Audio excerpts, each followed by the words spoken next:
working, isn't it, boys? Ladies and gentlemen, boys and girls. So far, I don't see nothing. Look, it's my kitty cat. Look, it's my pretty kitty. Look, it's my handsome, eh? And he's got his handsome plant. Huh, Kiki? He's the kitty best. He's better than the kitty rest, Hockey. My little angel key. And he is just better than the kitty rest, Hockey. Alright, that's it. What, am I supposed to be embarrassed that I sing to my cat? No. I'm gonna be embarrassed because I sing to my cat. My cat's amazing. Fight me in real life if you disagree.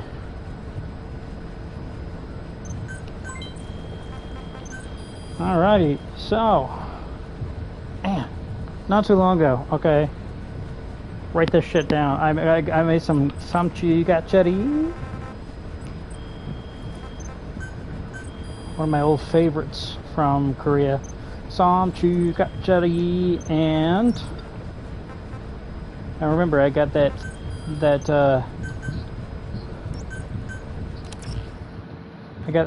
recipe from Mangchi, Maanggi, I think. So write this shit down. So what I did is I grated half an onion, stuck it through the grater, grated half an onion. So that was my first thing. Then I used skizzards. It's just so much faster.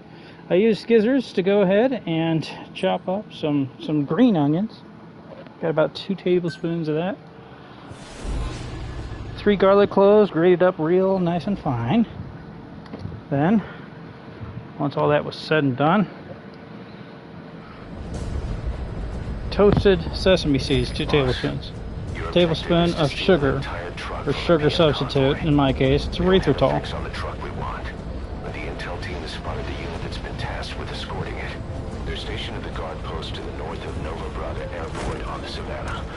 Rendezvous with our target will be at any time now. Start by heading to that guard post. Then follow the escort unit. It should lead you right to the target truck. Boss, extract them from the mission area. You can check the target details on your iDroid. Boss, this is gonna be a pain in the ass. Now can't trouble. It'll be easier if you develop a full device for lifting heavy cargo. Be careful down there, boss. Without a vehicle, I can't get here very quickly, and I can't get to the convoy very quickly. But we're going to see if we can't make these limes into some motherfucking lemonade, boys.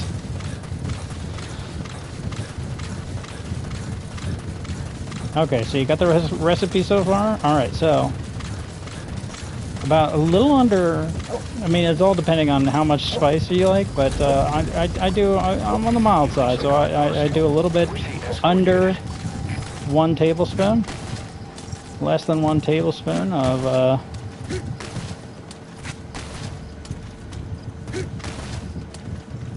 red pepper flakes. The escort unit isn't there. We must be too late.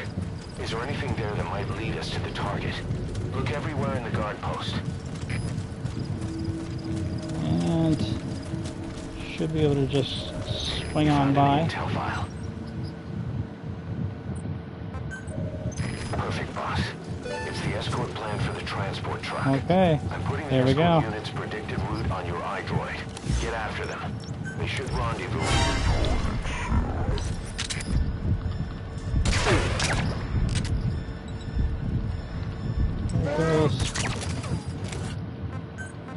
Dude, that sucks.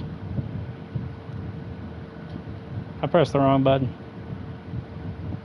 Okay, so you got the recipe so far? So, I'm a little bit on the mild side, so I do a little bit less than 1 tablespoon of red pepper flakes. Then, 2 tablespoons and some change of sesame oil. 2 tablespoons and some change of soy sauce, Your objective is to steal an entire and 2 truck tablespoons from the of oyster convoy. sauce, We don't have a fix on the truck we want. But the and 2 intel team tablespoons spotted and some units change been of tasked apple with cider escorting vinegar, and that's They're it, stationed at boys. the guard post to the north With of the Fort mother. Airport on the Savannah. The rendezvous And that's your dressing. The rest of it is in like a fucking popcorn bowl. And it's about a third of a head of iceberg lettuce, a third of a head of cabbage, and a third of a pound of carrots. You don't understand. You don't understand.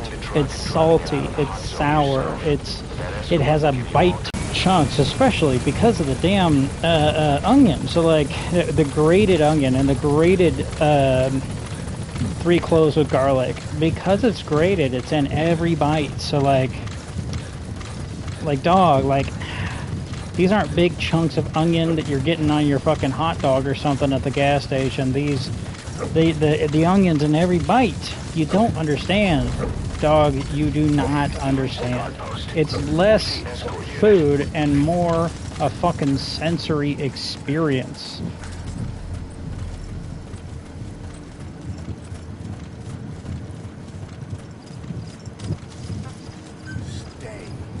The escort unit isn't there. We must be too late. Is there anything there that might lead us to the target? Look everywhere in the guard post.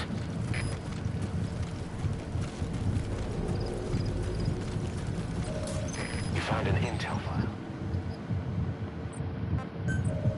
Perfect, boss. It's the escort plan for the transport truck. I'm putting the escort unit's predicted route on your iDroid. Get after them. They should rendezvous with the target soon.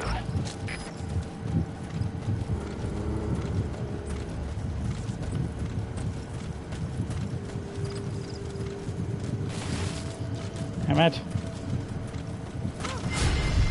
You gotta be fucking kidding me.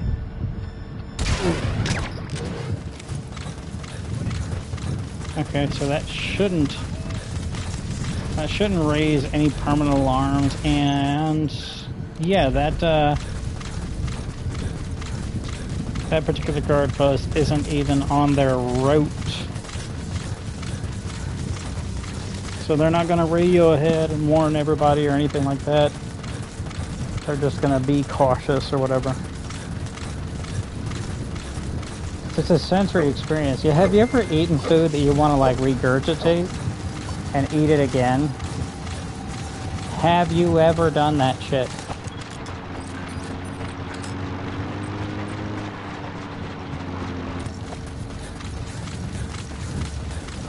Normally they have shit to say about them because they're not from the same outfit that everybody else is from in this mission. There is a grand total of 2 private military companies that take place in this mission, and they're wondering why the security is so tight. Like, what the hell could possibly need 2 separate private military companies to try to protect it?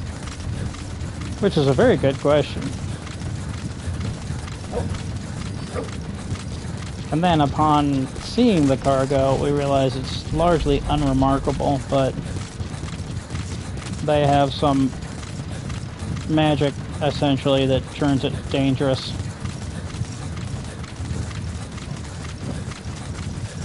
Hideo Kojima's old thing was nano machines. That's what he used to be all about, nano machines. It's like that was the explanation for everything. It's like why can Vamp from Metal Gear Solid 2 run on water? Nanomachines. How come he's immortal? Nanomachines. How come Solid Snake's back and back hurts? You're not gonna believe this, but it's nanomachines, you know?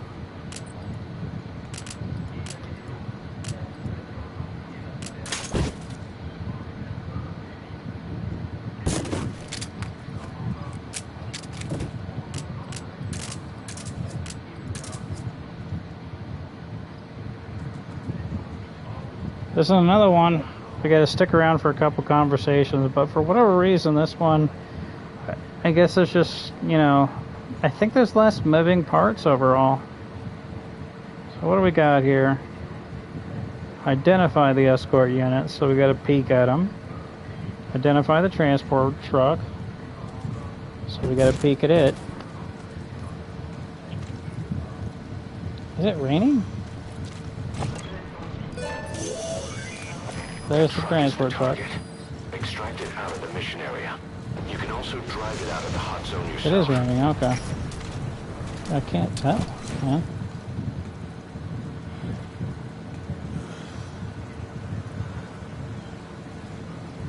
Now extract the transport truck. That's the 3 primary mission tasks. I've got the thing open on my phone. And then there's eliminate the spoilers. Extract the transport truck driver. Pinpoint the escort unit's estimated route from an intel file. We've done that one. Extract 3 ZRS security soldiers. And listen to all the conversations between the outpost whatevers.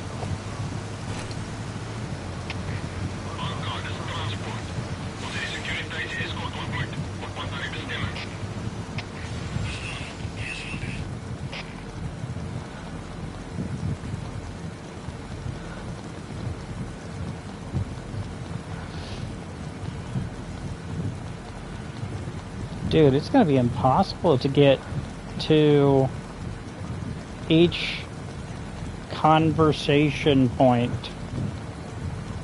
without a car.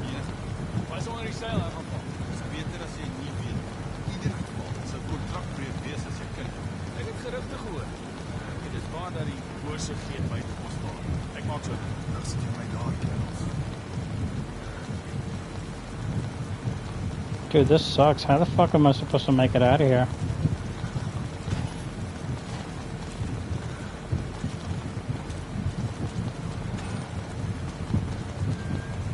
I just got in by climbing over that wall, but that was because there's something leaning up against the wall on the outside.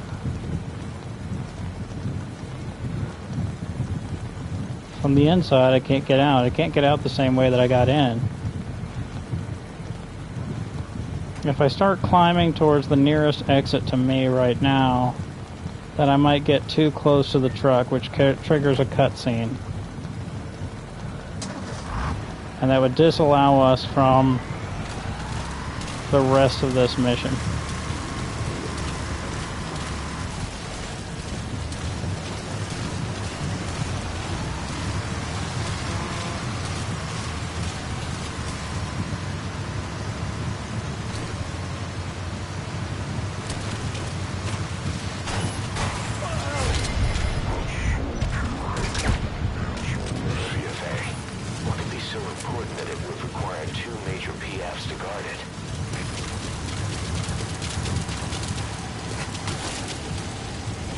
Here we go.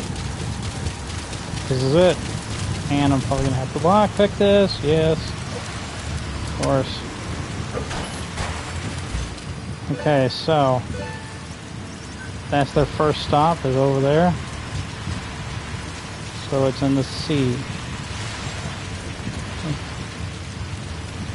Thing number C. Letter C. Fuck it, might as well chase behind them. Trying to go the other way around. Nova Braga Airport is bigger than you think it is. Trying to go around the other way is a pain. It's a big pain in the ass. But hey, I can keep up with them. These tanks aren't too good. Cool. Alrighty. So,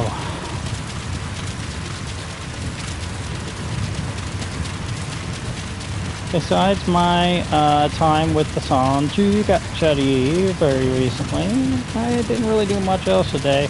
It was supposed to rain today, and it never really did. It like sprinkled at some point in time, but it never really like rained.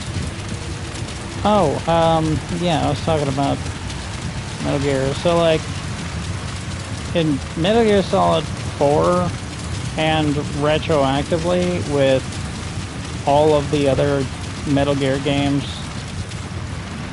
the magic MacGuffin that caused everything crazy to occur was the damn nanomachines.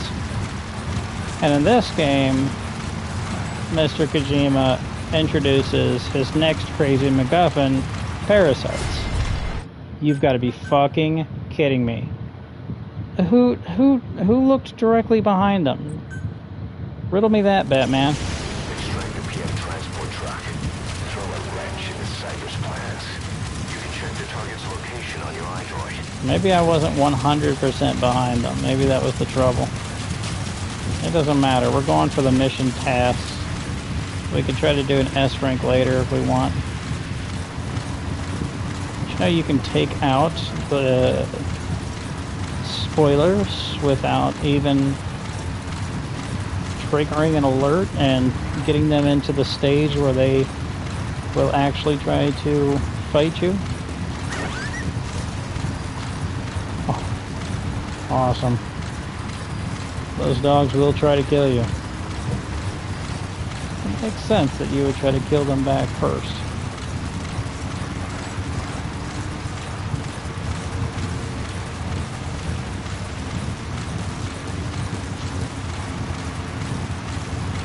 That restart from checkpoint's really going to be a stick in the craw.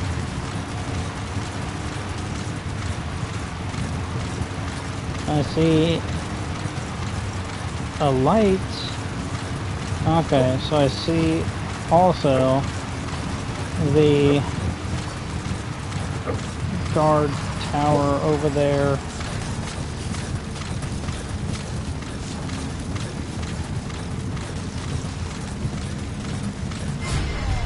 You gotta be fucking kidding me, dude.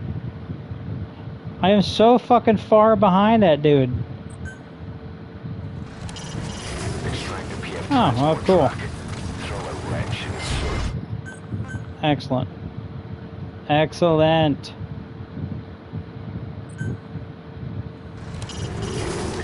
So everything is about parasites in this game. They can do everything. They're magical. So the conversation that we are overhearing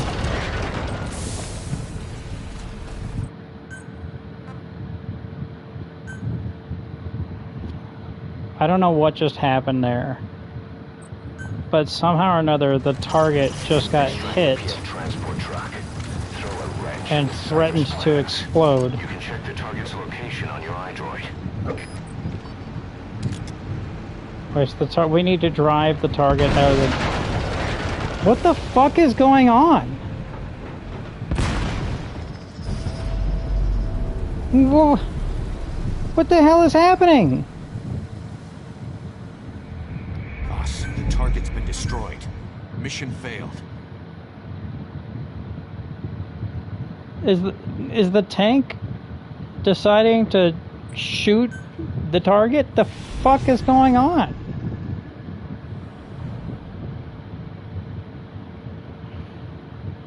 If I'm going to restart this mission, I might as well abort and then redeploy with a vehicle.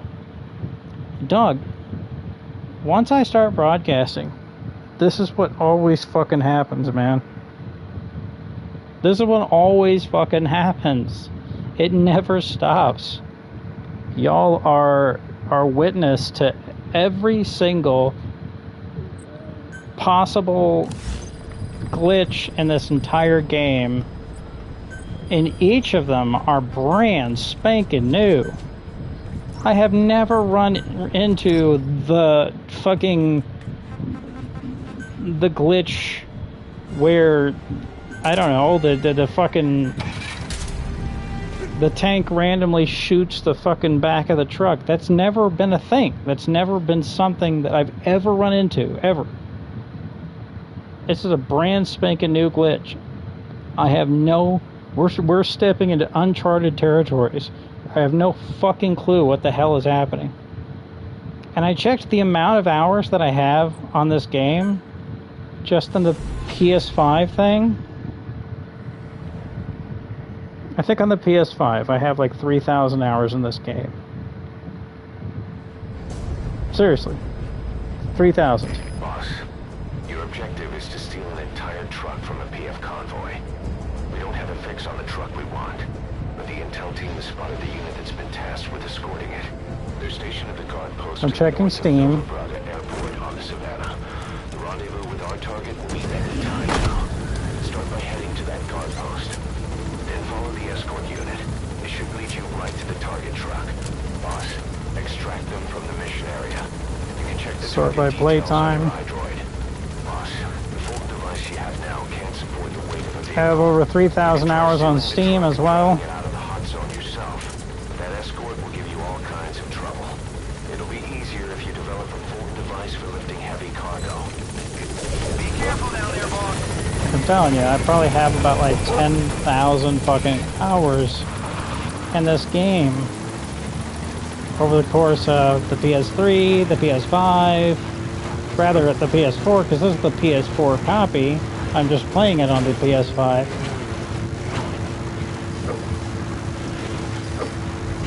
You reach the guard post. Where's the escort? These guys are looking away. The escort unit isn't there. We must be too late. Is there anything there that might lead us to the target? Look Oh, I am doing this all sneaky beaky like. This is good shit. You found an intel. Perfect, boss. It's the escort plan for the transport truck. I'm putting the escort unit's predicted route on your iDroid. Get after I think them. whenever this We guard should turns, he rendezvous with the target turns in the soon. direction that I'm moving. No, he doesn't. Okay. Wow.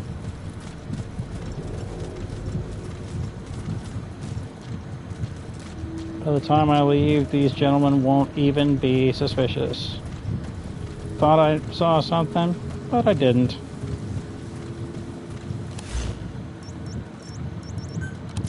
Very, very cool. Alright.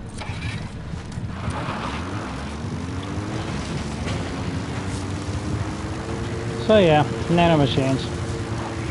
You know what I found out the other day is that the refrigerator. Do you remember the refrigerator that like was like a vertical box, but contains like a green goo, and you were supposed to take food and put it in or out of this green goo? Do you remember that? Well, check this out. Apparently there's a working prototype somewhere on the planet. I've seen zero footage of it. Just that concept image. You know what that goo is? It's fucking nanobots. It's nanomachines. It's nanomachines. It is a goo made of nanomachines. Funny thing though, nanomachines, it's real shit. They really can do just about anything, and it's buck wild how little they get in terms of like funding and attention from the powers that be, etc. Erase this. Plant one here. Next conversation piece. And we'll head on over here and overhear some real important shit.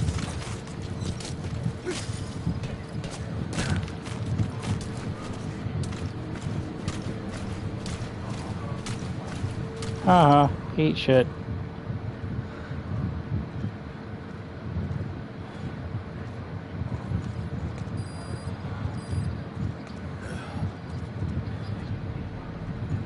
Yep, you didn't see shit.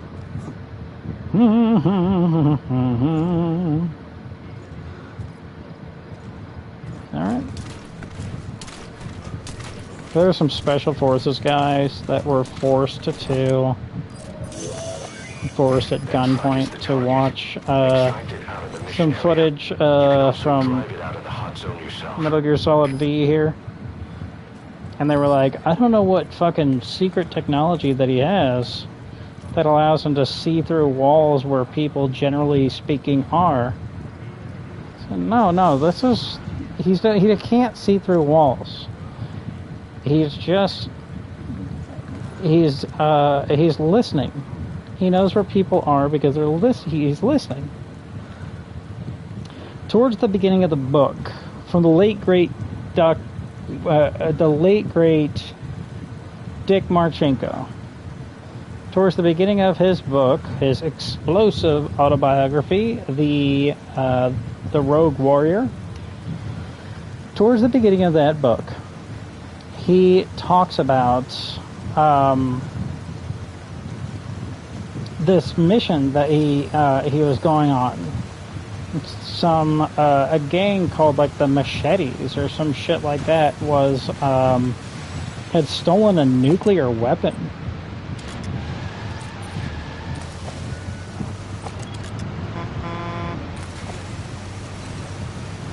And so, like, he and his team were that the SEAL Team 6 were deployed to go and get him, you know. And so, he's the 13th man out of the airplane, so his parachute won't deploy, and he's going to fall to his death, and his backup parachute also won't deploy. It's all tangled up. He's panicking, and then finally he gets it to open way too fucking late, and then he makes this graceful landing by taking out multiple small trees on his way down, and he's way off target, and so he has to run like 5 miles just to catch up with the rest of his crew. Finally they get together. He sneaks all the way from hither to thither,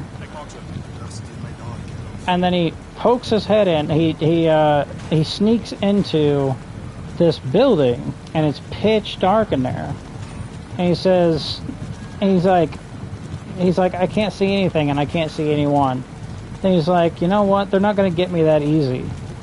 He says, listen, motherfuckers, if you're going to get me, then you are going to be, you know, I'm going to take you down with me. And so he sits there, and he looks, he stops, he listens hard. And slowly but surely, he can hear just the faintest of breathing. And soon enough, it's a little bit more. And it's a little bit more. And he can tell that there's someone around here. And it's a little bit more. He says, you know, I know that there's someone here.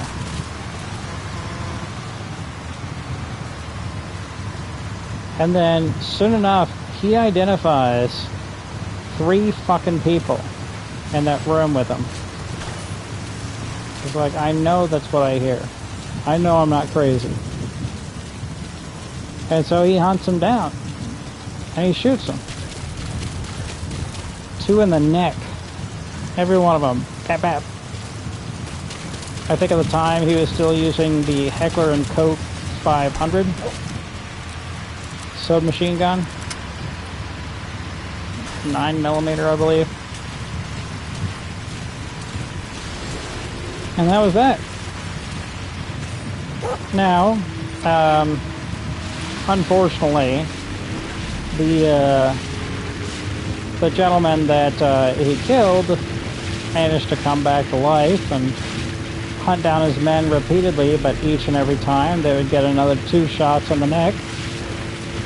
And, you know, eventually they got all the way to the extract and everything was fine and dandy, but of course the entire thing was a training op. You know, hook, line, and sinker.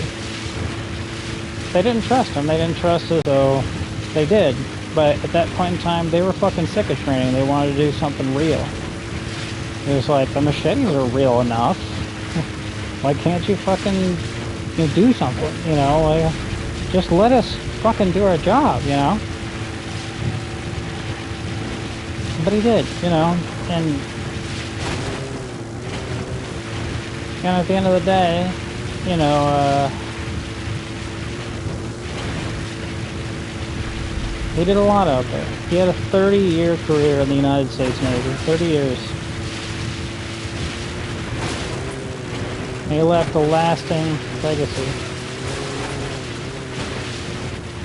He's rude, he's crude, and he just might be not the best dude. And so he wasn't invited to a lot of military meetings and whatnot. But for those he was invited to, there was this point in time where sometime not too long before he passed on, before he left this world,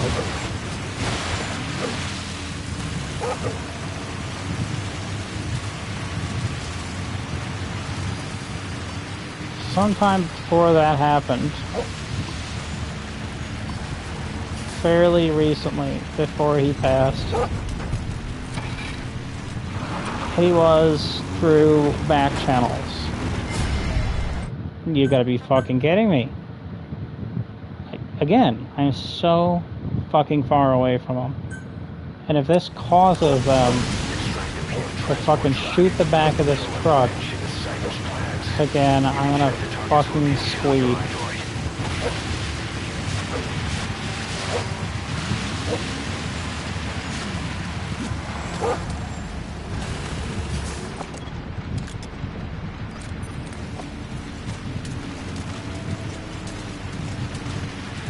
Now we can't get close enough to overhear normally, but we can get close enough to do this number. That soldier, he isn't with the CFA. What could be so important that it would require 2 major PFs to guard it? Miller, shut the fuck up. I'm trying to overhear a conversation.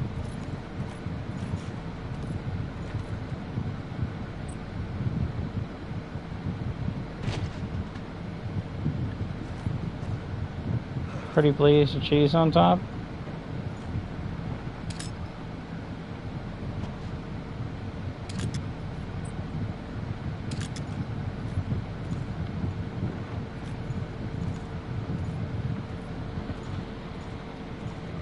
I have an ingrown hair on my chin, and it is fucking bullshit.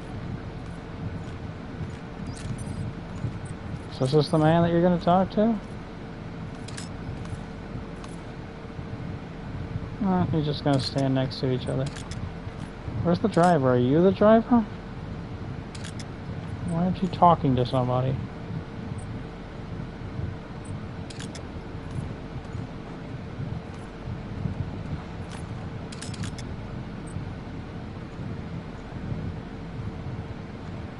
Dude, why? Why, man? Why? Why is it always like this? Why is it always gotta fuck up? He keeps waving to everybody, so is he the guy that you're supposed to talk to? Are you gonna chat? You gonna stop and chat with somebody? No? You're just gonna fucking wander off? Head to the sauna. Get your sweat on. Y'all. Y'all.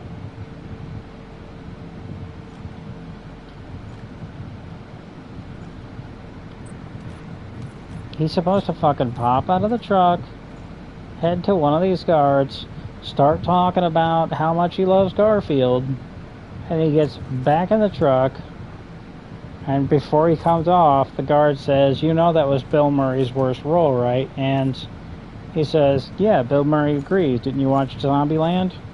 He said, "No."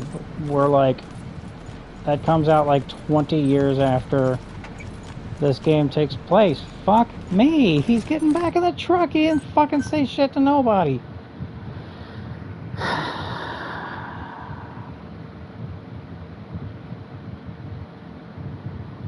That is the precise conversation. You'll see it whenever the time comes. I don't have to convince you. You don't have to believe me. You'll witness it happening in real time. Boss, your objective is to steal an entire truck from a PF convoy. We don't have a fix on the truck we want, but the intel team has spotted the unit that's been tasked with escorting it. They're stationed at the guard post. Yeah, I've got an ingrown hair on my chin. On the Savannah. And no matter how much I bother it, I can't seem to get rid of it. Start by heading to that guard post. Then follow the I'm a escort pimple unit. popper. It should lead you right to the target truck. I don't care if I get acne scars or something like that from popping my pimples. Details on your iDroid. It very quickly gets rid of acne. And besides, if Dr. Pimple Popper can pop pimples, then why the fuck can't I? You know? Yourself. She doesn't have a special technique. You can watch her YouTube videos. Shit. Easier if you develop a full device for lifting Oh, but heavy she's a dermatologist. People have been popping pimples for the fucking, since the dawn of time. I don't care. I don't care. If I get acne scars, who gives a shit? You should see my face. You should see how fucked up my face is. I have so many scars. Like, I'm close to being a Bond villain. That's just how many scars I have in my face. Where's the escort unit? It's bananas. Alright, here we go.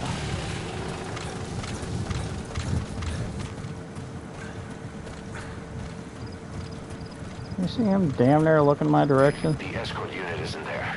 We must be too late. Is there See, anything what's there bananas that about might lead us this to the target? particular Look everywhere at the guard game is that everything is just slightly random. Slightly. post. You found an intel. Like, you know generally whereabouts people are generally supposed to be at any point in time, and generally where they're supposed to be looking, but it's not as cut and dry as it is in all the other Metal Gear games. You'll see people like doing big boss runs on YouTube of different Metal Gear games, and they've like memorized to the pinpoint exact seconds when a certain guard is looking a certain direction, where the guard will be at that exact point in time, down to the fraction of a second, just how long it's going to take a guard to take this many steps in this direction, how long they stare in this direction, how many fractions of a second has to pass before you pressing the attack button and before they're held up. Just how long it takes people to radio for help after you've knocked them down and they know they've been attacked, and before someone answers the radio and starts to send reinforcements their way. Literally, they've got it down to the minuscule, minute details. And you'll see some people that are pretty fucking precise about this game on YouTube, but not so precise that they know the kind of shit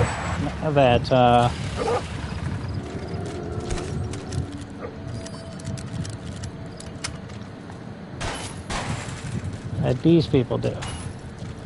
Or it's just not as precise. Oh, there's the ladder. It's just not as you won't see anybody as precise in MGSV as they would be in like MGS2. That's the main takeaway. I'm trying to get through here. I'm gonna try to move even earlier so I can have even more time whenever the time comes. Like I said, I think it's 60 meters away. 60 meters away is the distance that you can overhear conversations. Extract it out of the mission area. You can also drive it With out of good the old hot zone Snake's yourself. super hearing.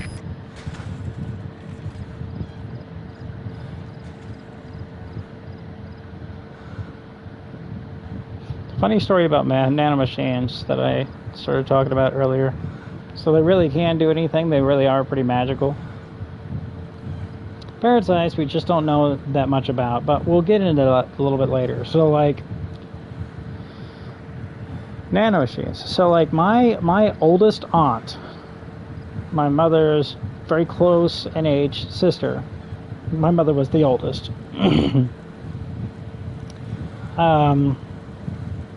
My oldest aunt was at some point in time, like, a victim of some sort of muscular wasting disease. She got so bad that she was in a wheelchair. It was looking like she was never going to be able to walk again. And then she was dating this guy who was like a scientist in Florida as well. She was living in Florida. Maybe that's important. I don't know. But she was dating this guy who was like a scientist working on nanomachines. And so, through an extremely experimental therapy,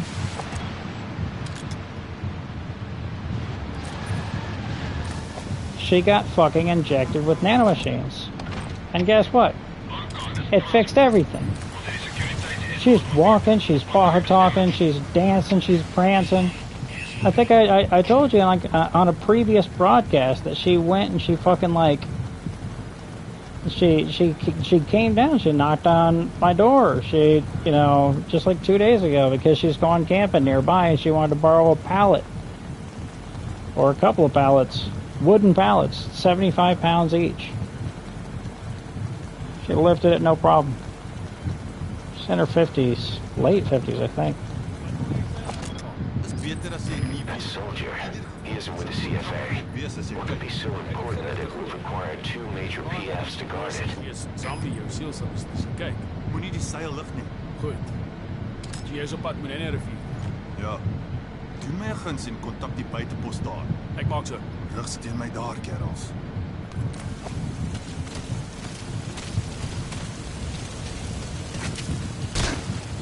Lol.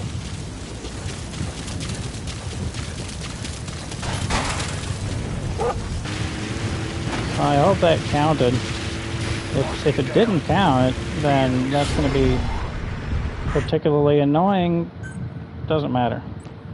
Does not matter.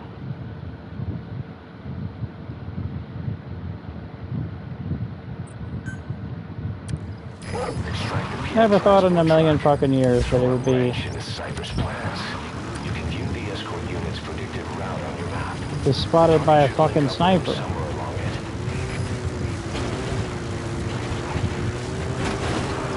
I don't think I've ever got spotted by a sniper. Not there. Not that way. I can tell it. I'm telling you. How the fuck do you have 10,000 hours in this game? And these are the first time that this shit is happening to me. How does that work? And you see, like, why I'm saying, like, yo, like, this game is a little bit more random than the other Metal Gear games.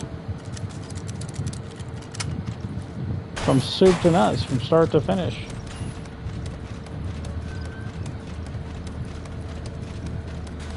Is Snake gonna start standing up? Yeah.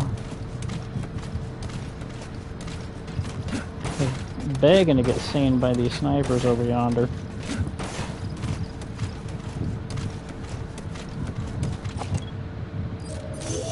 Throw up on the control tower. I think that guy's a sniper. You can also drive it out of the hot zone yourself. I can't tell. Usually they don't have helmets on because it gets in the way whenever you're trying to snip people. Yeah, that guy's a sniper. I think, yeah, that guy's a sniper too. You can barely tell, but he is. So yeah, and like the fucking weirder things. Okay, weirder shit. Alright, so like, one of the side effects of the nanomachines that were injected into my oldest aunt is that it changed her eye color. The fuck is that? I'm not telling you a fictional story. And of course, this is a second-hand story, right? This story, I'm telling you this story as it was relayed to me. But she said it changed her eye color. What the fuck? What the fuck is that? nanomachines that were injected in my oldest aunt's blood, or my oldest aunt somehow, in some way, that was injected within her, that were designed and successfully reversed some sort of mega muscular dystrophy thing that had put her in a wheelchair and made her stand up and walk on her own and blah blah, had a side effect of changing her eye color. Like, what? The fuck is that story, man? This isn't a Hideo Kojima game. This is my real life. And you're gonna give me some sort of absolute fucking horseshit like that? Like, that doesn't make sense. It doesn't sound real. Why would a change of eye color be a side effect? What the fuck are you talking about? But that's what happened. That's what happened. That's what they told me that happened. And none of that sounds like a real thing. None of that sounds like something that would ever happen. None of that sounds real. It's dumb. It's dumb. I believe it, but that's fucking crazy. Is je gereed om te rijden? Enige. Of hij onder die zeil aan gaan vallen? Is beter as jy nie weet. In ieder geval, dit sou kontrakbreuk wees as jy kyk. Ek het gerugte gehoor. Dink jy dis waar dat die bose gees Mgsv jou siel sal mis as jy kyk? Moenie die seil lig nie. Goed. Jy is op pad met 'n rivier. Ja. Doen my 'n guns en kontak die buitepos daar. Ek maak so. Rig steun my daar, kerels. Yeah. Whatever.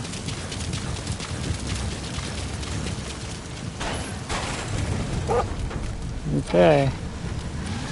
Let's get even further away from the base. Just in case. We'll head towards the Bravo marker. Well. Bravo. B.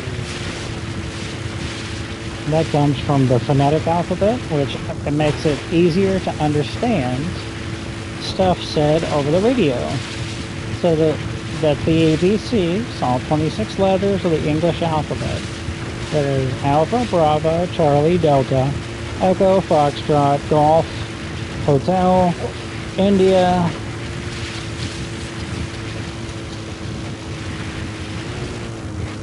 J, Juliet, K, Kilo, L,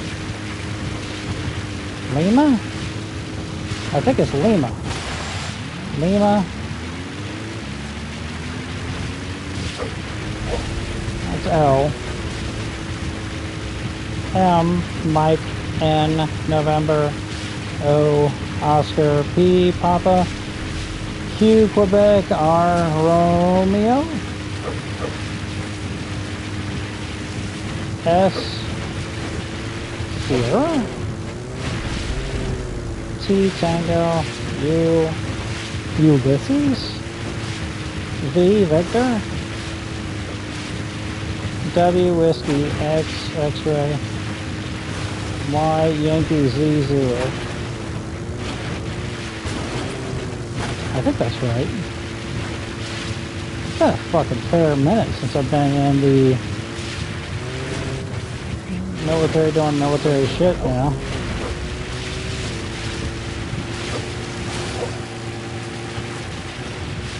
Pretty good for an old man, huh? I'll be 36 in September. 36!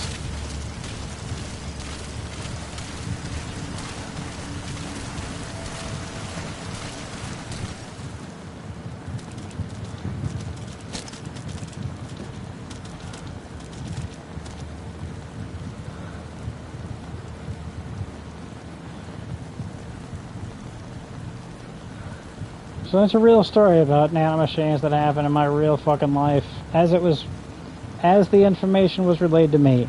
That guy who injected my aunt with mysterious fucking nanomachines, he either is in jail or did go to jail. Like, it's buck wild. And then she moved to Illinois, where I was born and raised. Moved back to Illinois. Forget why she moved down to Florida in the first place.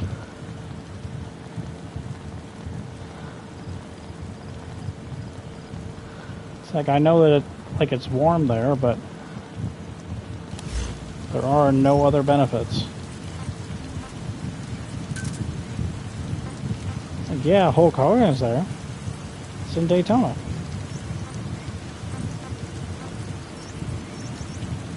Not Mgsv oil field. Yeah, the camp. A specific spot in the camp. It's probably somewhere near there.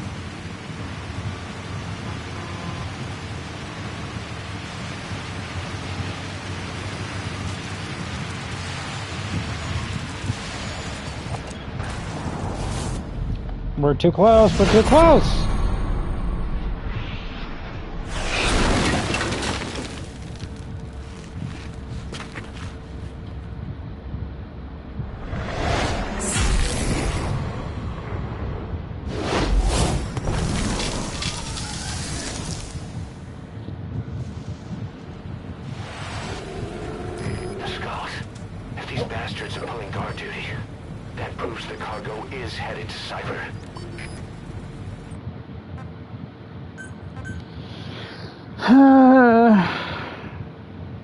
Activating the skulls is a checkpoint. So if we restarted from checkpoint, we'd restart from the time that the skulls get activated. Who the fuck knew that 35 motherfucking meters away is too close? That's too fucking close. Boss, are you fucking kidding me? Is to steal an entire truck from a PF convoy. We don't have a fix on the truck we want. We were less than 20 meters away whenever we were at the airport, remember? The guard post to the north of Nova Braga Airport on the Savannah. The rendezvous with our target will be headed. I'm a little upsetty.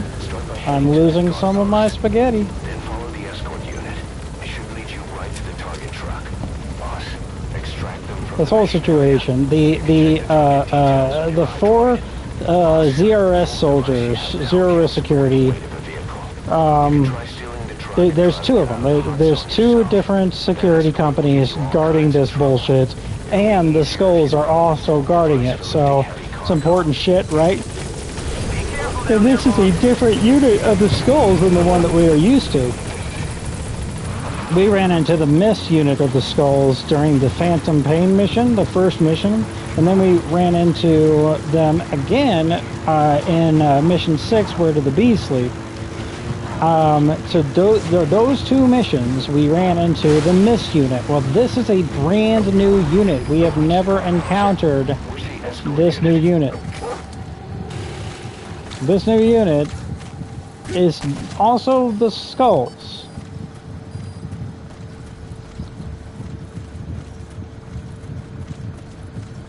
And like I said, it's very clear that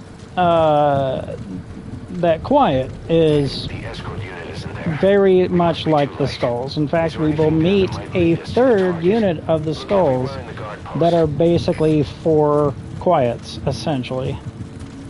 They look a little bit more freaky, but essentially everything else is the same.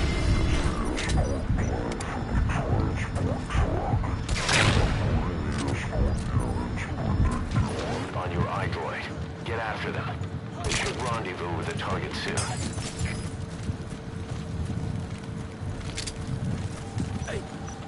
Shit's fucking bupkis.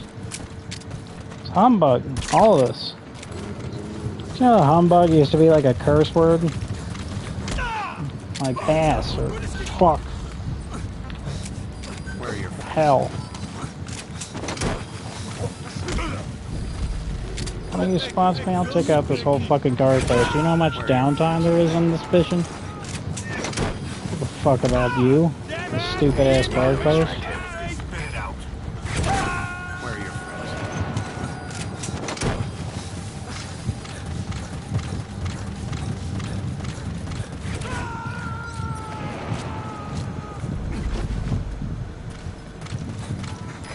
subject on board. Leave the rest to us. Hands up or spit it out. Where are the others?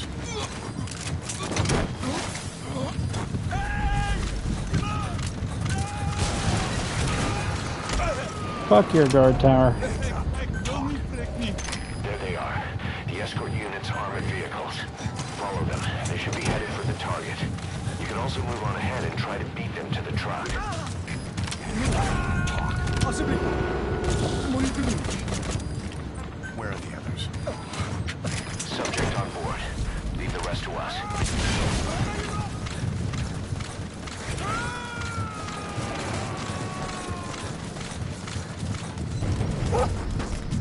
You gotta extract him.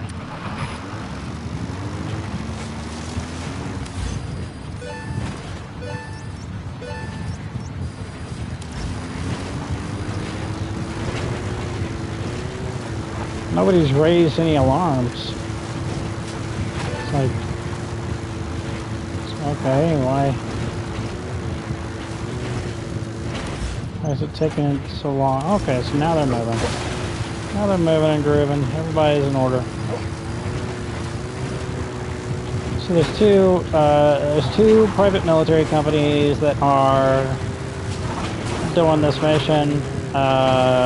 And the Skulls are also escorting this one fucking truck, so the cargo is very valuable to the powers that be that are trying to escort it. Powers that be are, of course, Cypher under its new leadership, Skullface, and its new unit, XOF. Cypher's private strike force.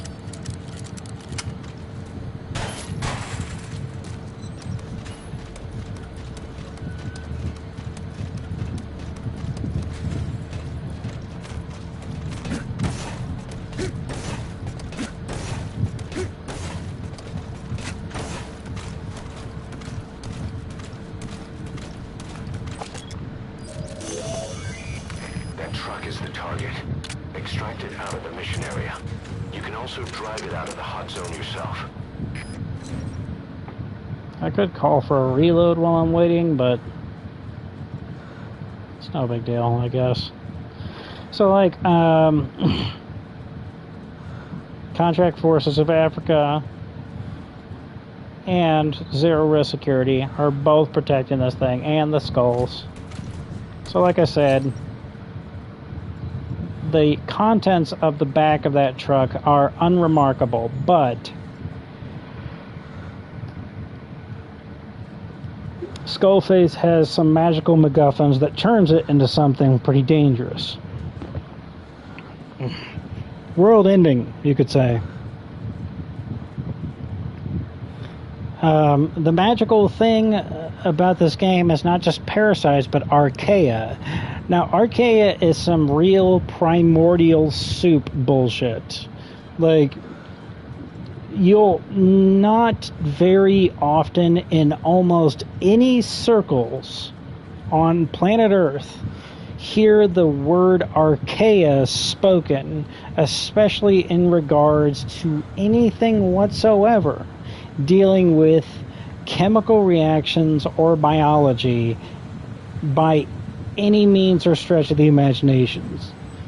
For Hideo Kojima to find out about archaea in the fucking first place and then begin to like research what it might be able to do to then like go from that to, you know, placing it in a video game in charge of being the magical MacGuffin that does whatever the fuck anybody wants it to do at any given moment, essentially whatever the plot demands.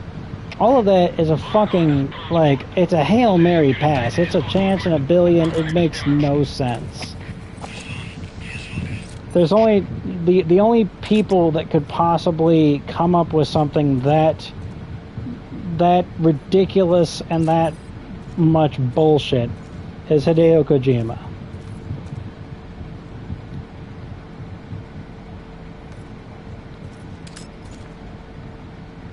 te ry. Enige tyd.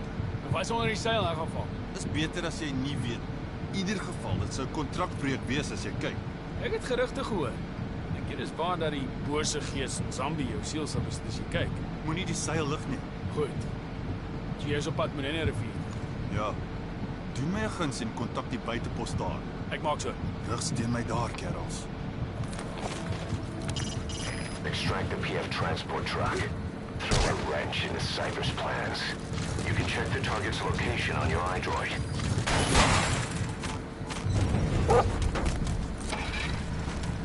So you see how he kept trying to extract the car even though he's not able to? Because the action button also, it not only makes me get into the vehicle, but it also, if you hold it down, makes you extract the vehicle. If you hold it down and it's a Sunday and you're living in Maine, then it makes him put on a hat. And if you hold the action button down and it's a Turdos in the world of Elder Scrolls, then it makes Snake whip out a Ritz cracker and put a little piece of ham and a little piece of cheese on top.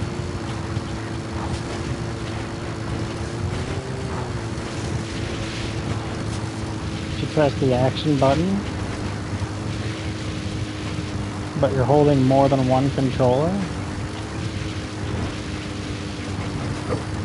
Snake will visit you in your dreams late at night that night.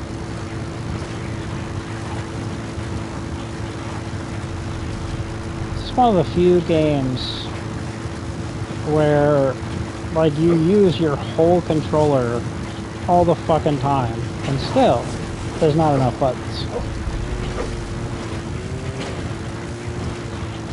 Now occasionally you see that kind of shit come around.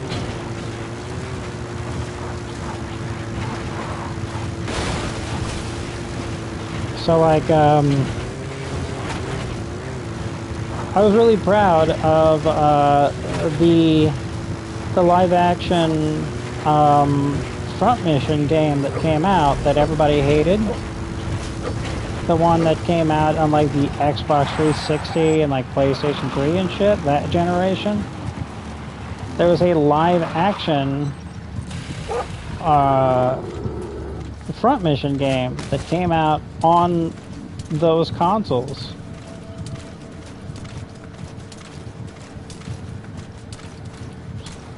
Give it some space. Give it some space. And don't accidentally fucking activate the cutscene. It's a good thing too, because D-Dog's gonna be right the fuck in front of us.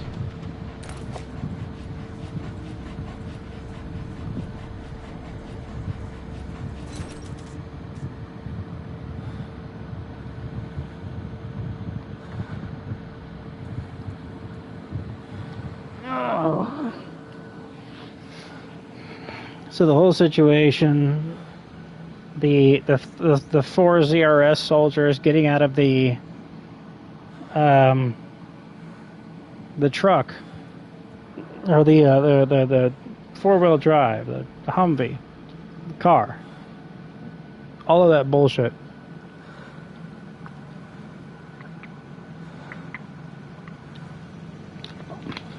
Sorry to take a drink of water.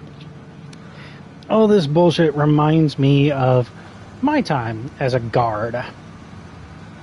You know how wild it was whenever Metal Gear had convinced me to join the military, Metal Gear Solid 3 in particular, had convinced me to join the military, and then, like, once everything was said and done, I suddenly came to the realization that I'm one of the many people that Snake's gonna come and snap my fucking neck.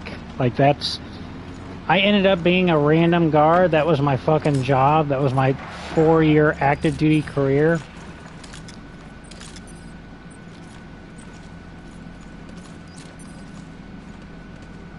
So I was a lot like these 4 goofballs. Wat gaan aan? Sien jy enige iets vandag? Nee, regtig nie, maar Maar wat? Baie ouens het verdwyn in hierdie dele die afgelope tyd. Verdwyn. Soos Yeah. ontvoer. By me, fucker. Maar het jy al die gerug gehoor? Daar's 'n bout in die Zaire-grens.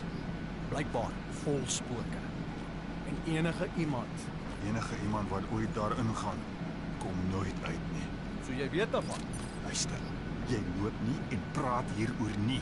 Wat bedoel jy? Ek skuld julle 'n gids, so volg net my advies. Ag, weet.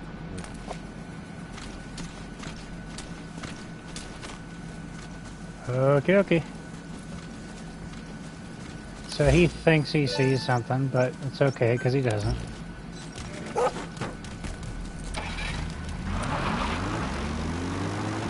Here we go.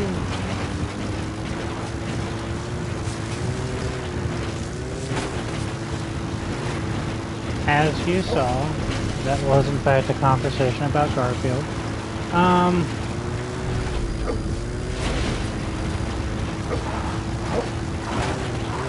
So, like I said, you know, guard. There was a point in time, so like, whenever I was in Korea, like our job, the job of everybody inside Chinhae Naval Base in South Korea was ship support in one way, shape, form, or another. Ship support. Now, we didn't often come across ships, and ships sure as hell kept a wide berth from us. Which is why we always had to drive an hour down to Busan to meet them there. Now, occasionally a submarine would pull up and wouldn't be too far away from the base. You know, a good walk, a good jaunt away from the base, but otherwise, you know, the base's presence, its job there is ship support. That's what it's supposed to do. That being said, it is what it is.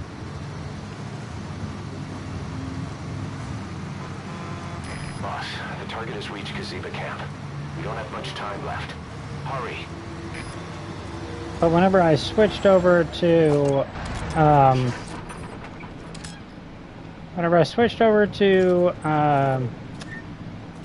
whatchamacallit, yeah, that's how you hold that gun. Yeah, just do whatever, it doesn't matter anymore. Fuck it. He's a mercenary. I don't know why I'm being so hard on him. Do whatever the hell he wants. Hey, stop it. Jy ken die reëls. Lig daai seil op en my kliënt gaan verdonderd raak. Dink jy ek gee hou hom? Ons het 'n ooreenkoms. Jy sal aangekla word van kontrakbreuk. Sê vir jou baas en die rekening stuur. Wat die hel man? As 'n aansteeklike siekte om die buitepos. Stroom aan.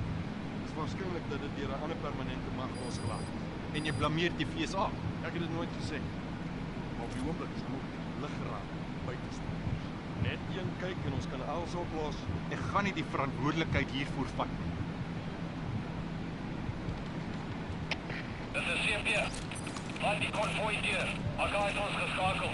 Die boodskap is: ons het 'n gesamentlike verhouding met zero risiko sekuriteit in hierdie saak. Eensidige optrede in die gebied sal nie geduld word nie. Eensidige optrede sal nie geduld word nie. Dit is Akka se bevel. Ons het geen ander keuse nie. That's it.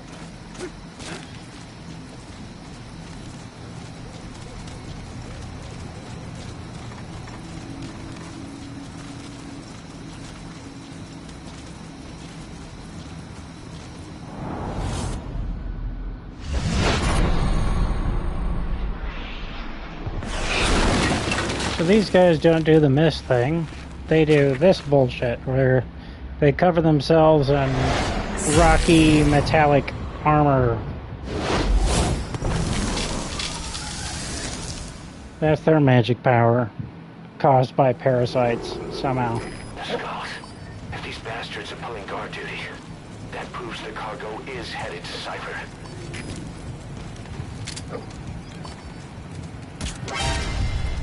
Really?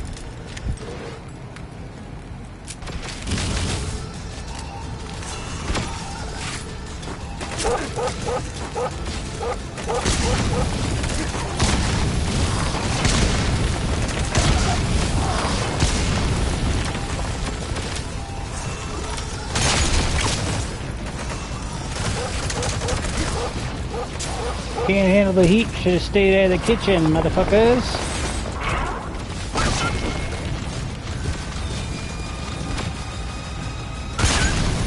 Come on down.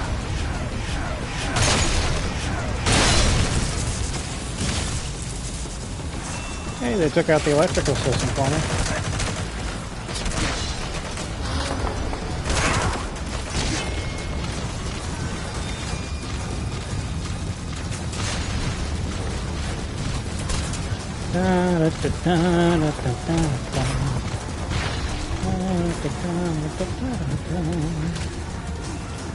Okay.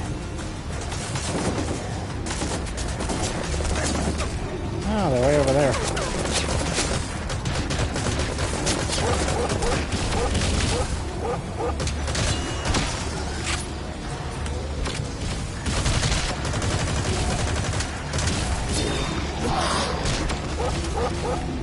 Okay.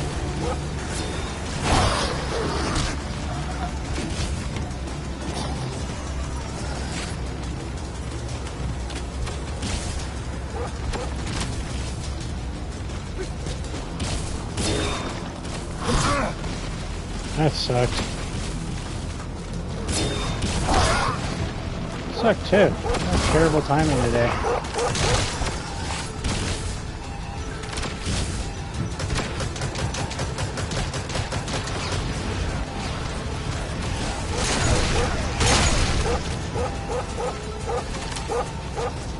As if you fools could handle me at even a fraction of my power.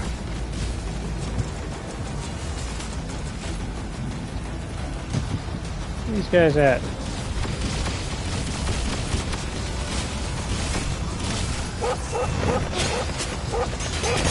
LOL, eat shit! No fucking hell. Wow. You defeated the skulls. Can't believe you took those things out. Now you just have to extract the target. That was fucking awful, dude. I've never had such a lopsided victory. And I have nothing. I have absolutely nothing. I do not have a single fucking thing. None of my bullshits have been developed. I don't have any staff.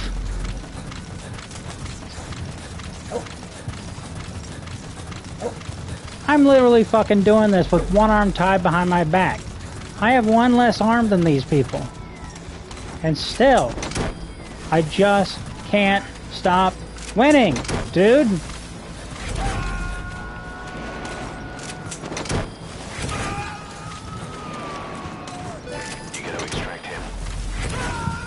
That's it. So the mission task, save for one. Get in that truck and drive it right the fuck out of here, man. Leave the rest to us. This is how we fucking do it. I never thought. I never would have thought. But like normally, like you get into like a vehicle or something like that, and so they teleport over and they fucking like stab you. You know, that's their go-to move. This time they just fucking stood there in a row You're in the target truck. and fucking like just took it. I don't know. I think that way will be easier. Fuck out the way, beep beep.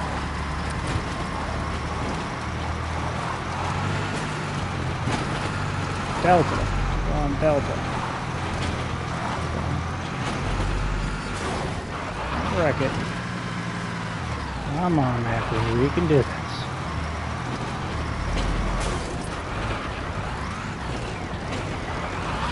So growing up, like Matthew is a biblical name, right? That's one of the people who wrote the Bible. We talk a lot about Jesus. So like, Matthew is a biblical name, and I grew up here in Illinois, and so I grew up like in the Midwest. In the Midwest, we've got a lot of fucking biblical names. You end up knowing a lot of Davids and a lot of Martins and a lot of Luthers and a lot of Johns. That's what happens here in the Midwest. People aren't creative here. This is where ideas and people in general go to die. And hopes and dreams. So I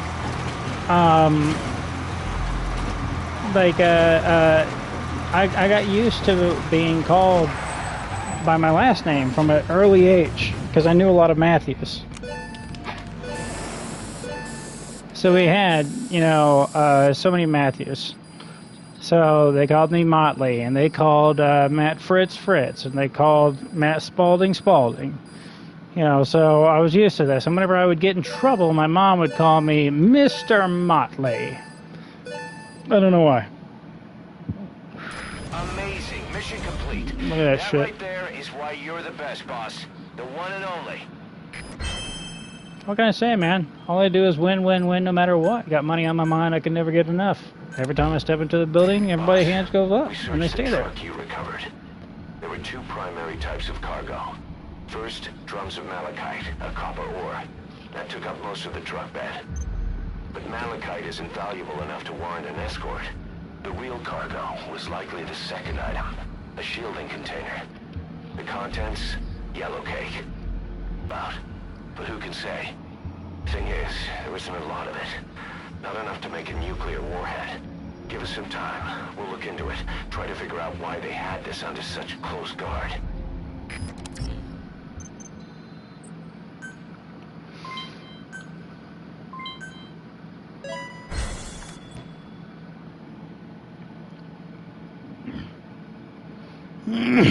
Cannot stop winning, dude. That's it. S rank. All tasks. First try.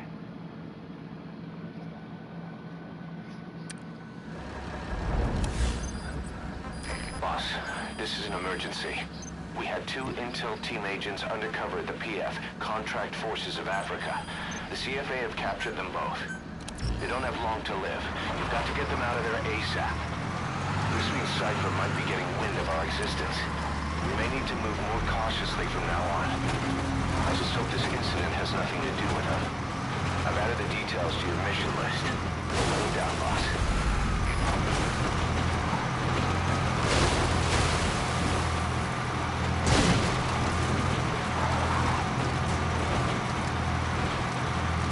It's not really an emergency. This isn't like the beginning of Deus Ex, Human Revolution, where if you take too long, something bad happens. But for role-playing purposes, I like to pretend that it is. It's my men, for God's sake. They're my dudes, my soldiers. I took the responsibility to recruit them. So it's my responsibility to protect them as much as I can from anybody who doesn't have a lighter and some hairspray. As long as they don't have those two things, I should be able to protect them. It's a reference to Metal Gear 2, which is when Big Boss dies in the Metal Gear timeline.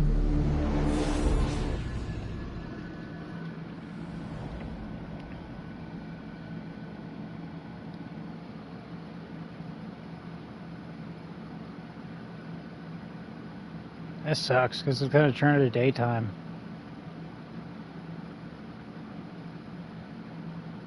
It's hard as hell to get the backup people. Eventually backup arrives. Two of our intel team members are being held captive by the PF in that area, the CFA. Your job is to rescue them. They don't have long to live. It appears that one of our two men has broken out of the encampment and is on the run. He contacted us to say he was surrounded. That's the last we heard from him. Your map is marked with a predicted field of movement based on where his transmissions cut off. The other man is still captive inside the encampment. Boss, rescue our men. Extract them both and get them back to Mother Base.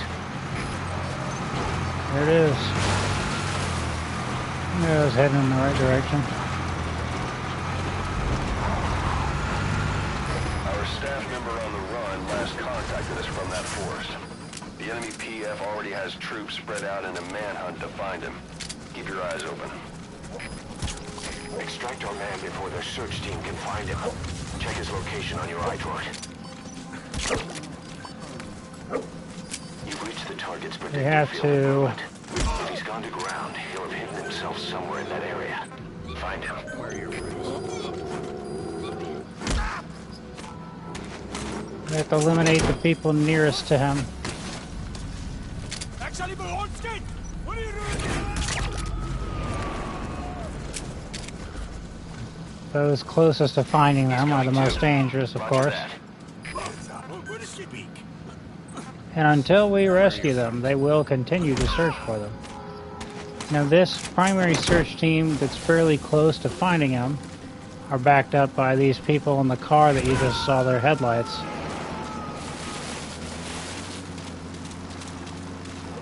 You gotta extract him. So they're not just backed up by them. I think a second group comes in.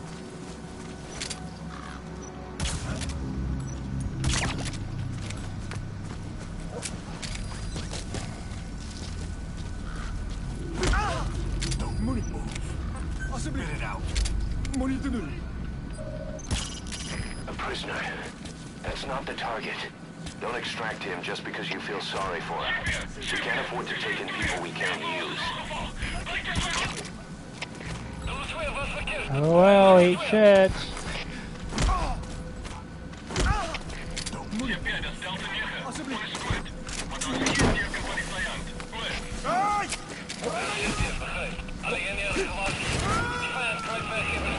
These two fucking make a beeline towards our dude. Subject on board. Leave the rest to us. Come on, yeah, boys.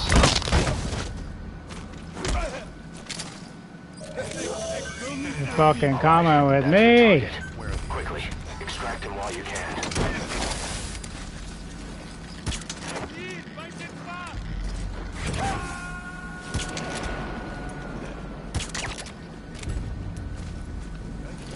He's coming too. Roger that. Hell yes, dude.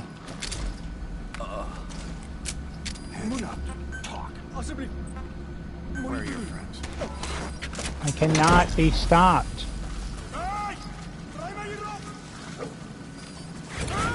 I have no weakness. City, Oklahoma. He's coming too. Roger that.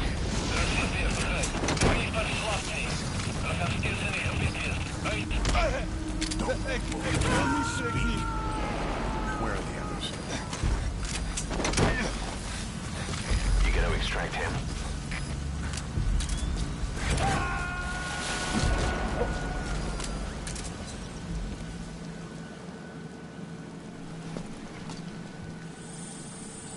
He scans our guy's radio. Like he would scan an intel document.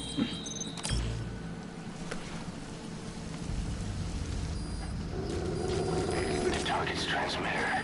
He must have dropped it trying to contact us again.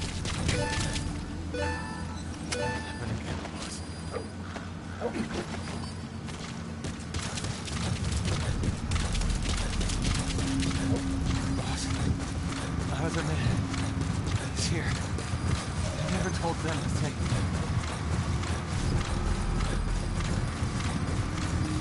Have him tell him. I swallowed it.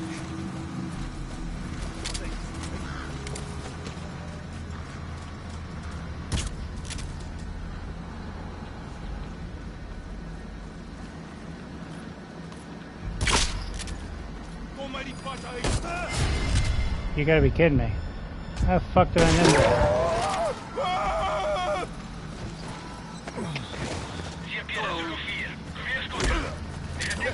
Ik wil niet, trek niet.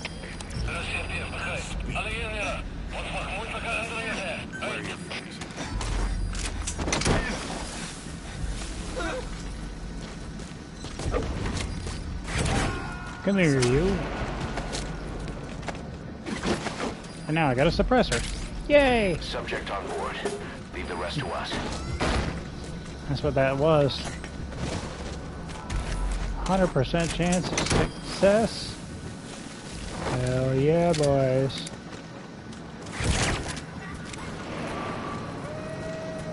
Dude, I cannot be fucking stopped.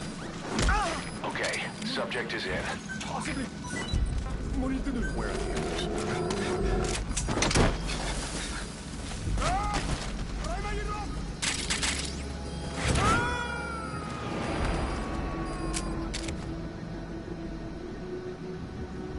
You gonna extract him?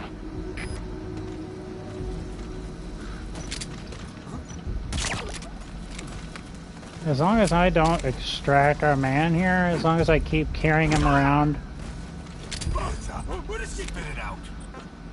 the game will continue to refuse to put our other boy in danger.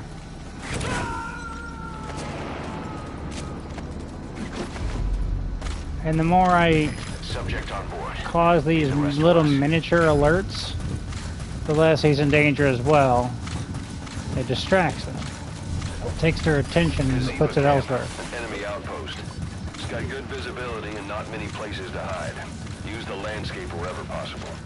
We got some information out of that soldier you extracted. His squad was on their way to the encampment to execute our intel team member. We also now know exactly where they're keeping the target. Sending the location to your iDroid. So now we gotta get there. And then start taking people out. Whoever's closest to our guy first. Because whoever's got murder on the mind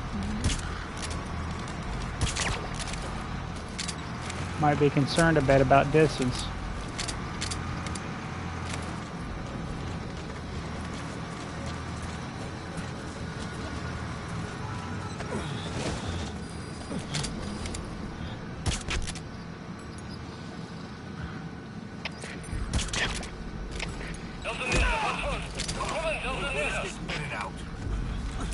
Yeah, even from a peep.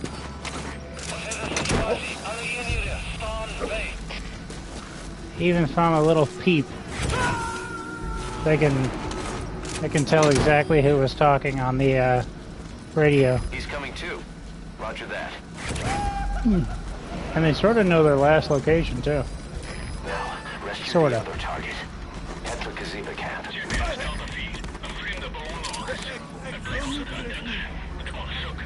Where are your friends?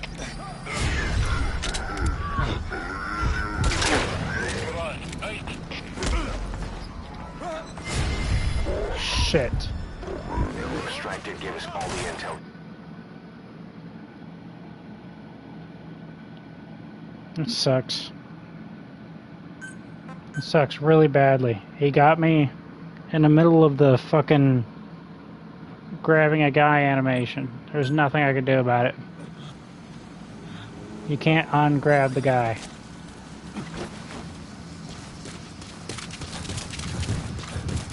You know, I've never had the reinforcements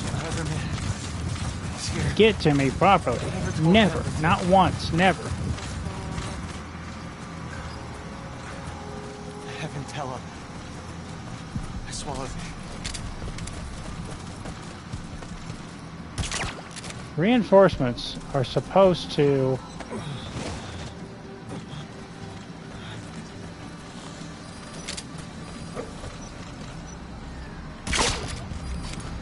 Reinforcements are supposed to come try to help grab our guy lost in the forest.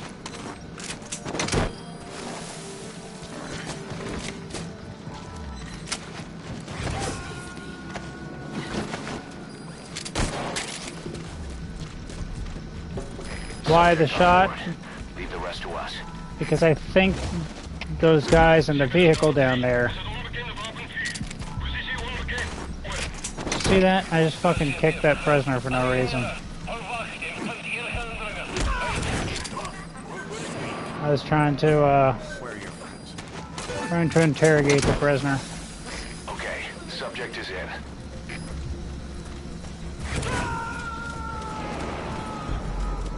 I think the guys in the vehicle that just stopped at the Mgsv camp are the hit squad that the soldier talks about, and how he says he was part of a crew that was designed to murder our second dude over yonder. Use the landscape wherever possible. We got some information out of that soldier you extracted. Yes, this thing. His squad was on their way to the encampment to execute Our intel man there. We also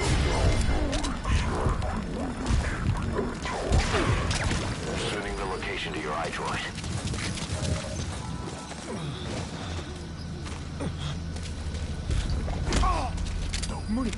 So the more I keep them distracted, the better off our second guy is. And everybody's too far away to hear his screaming.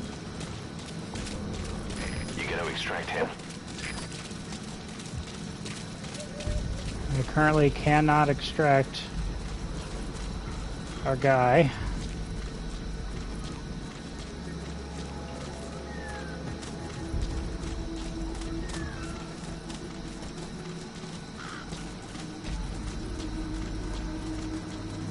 Keeping a close watch on this guy since he's closest to our other dude.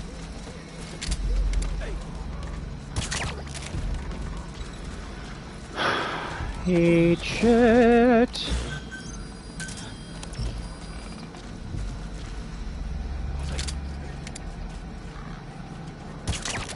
Come get me, fucker.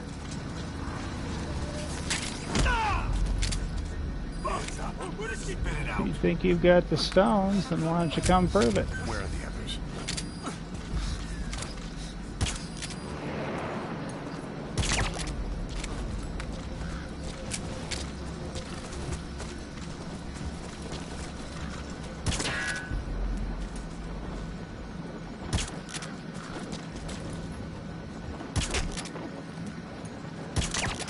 That's it.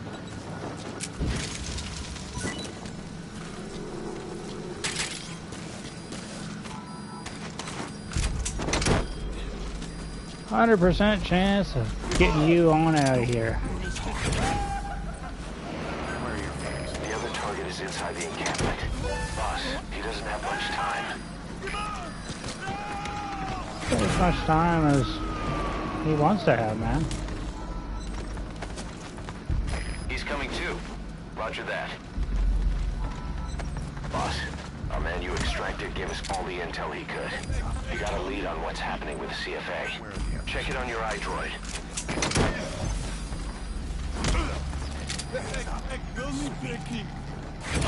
Where are your friends? Wow. Subject on board. Leave the rest to us. Okay, so there's 3 out of 6. And 4 out of 6 is going to be grabbing the last He's coming too. of the reinforcements, which I've never had show up in the correct manner.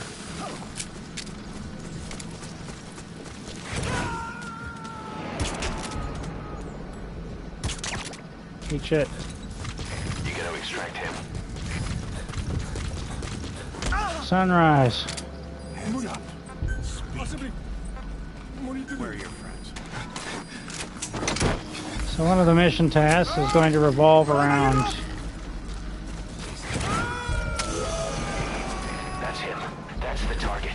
He's injured. Looks half-starved too. There's no way he can stand the shock of a Fulton extraction. Get him out by chopper.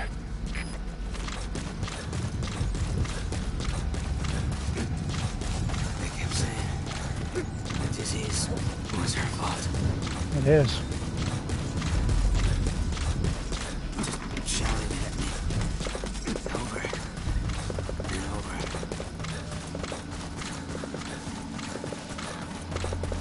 target practice. You think we're angry? The poor bastards from Massive Village will bleed you all dry for this.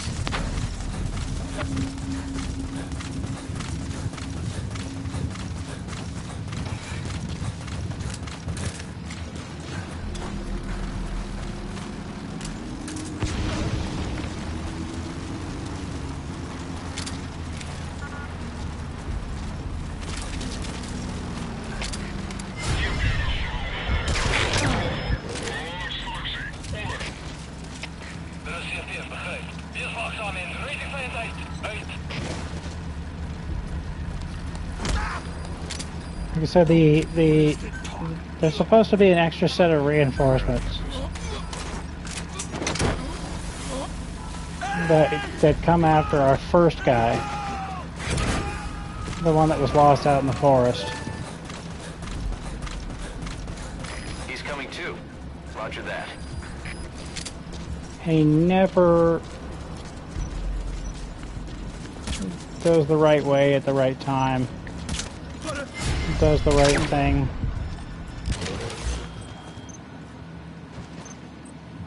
The transport truck driver. Yeah. I've never seen him come to the forest. You remember the two dudes in riot gear that walked into the forest? You remember that?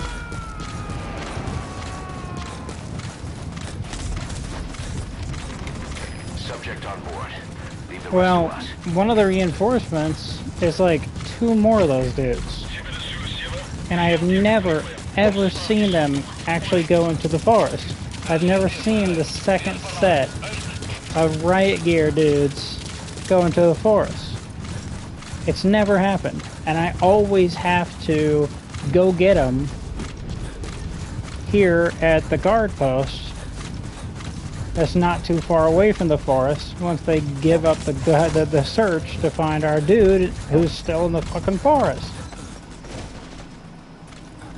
Maybe they're supposed to pop out of the woodwork once they fucking find our dude.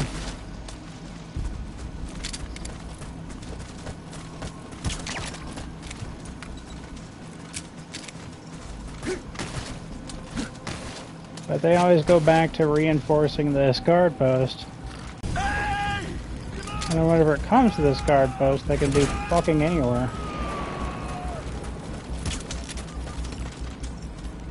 He's coming too. Roger that. They're often in between hither and thither, but sometimes they're up at these buildings.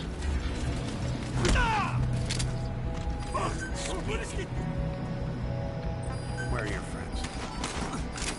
I was talking earlier.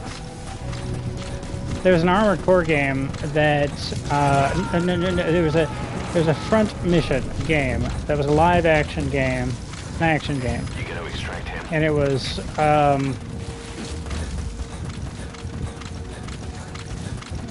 released for the PlayStation 3 and the Xbox 360 and such. And people hated it, but I actually, like, I didn't mind it. I agree with everybody else that the storyline was absolute fucking horseshit, but besides that, I liked it. Like I said, these magical reinforcements could be anywhere from hither to thither. Okay, so he's just out in the forest. He's just out in the middle of fucking nowhere.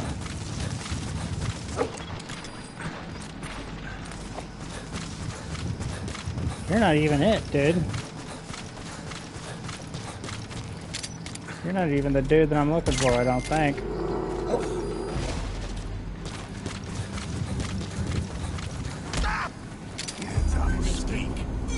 Are you gonna make the last mission task, Bob? Pretty pleased with cheese on top? That'd be really nice, but I doubt it. I think I'm looking for... Nope, that was it.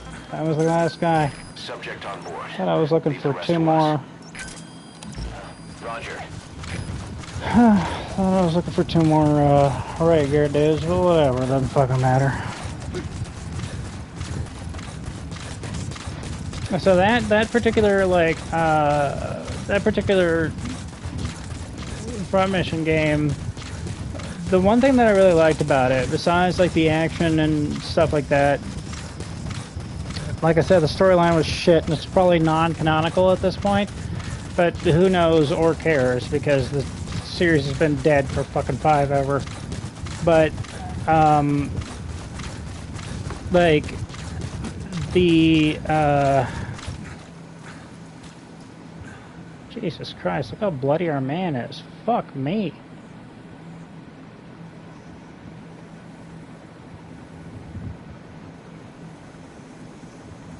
He's shocked and amazed that he fucking survives those injuries. Damn. Now a helicopter crash in the Metal Gear universe, that's completely survivable. Might put you in a coma for 9 years, but other than that, that only happened to like one of the passengers, right? Miller was fine. He was yelling and screaming on the hospital bed. Remember?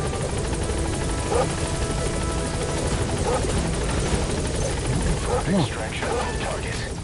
Boss, on behalf of all the Diamond Dogs, thank you. Gaining altitude.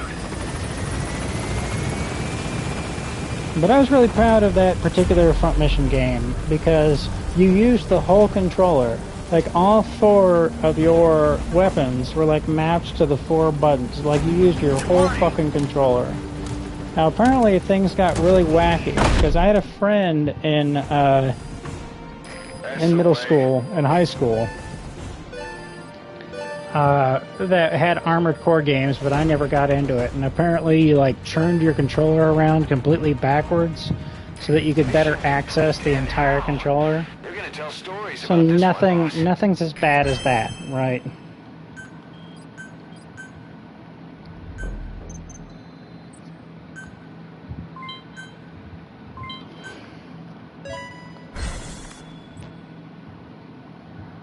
The fuck is a metamaterials specialist? Did you see that?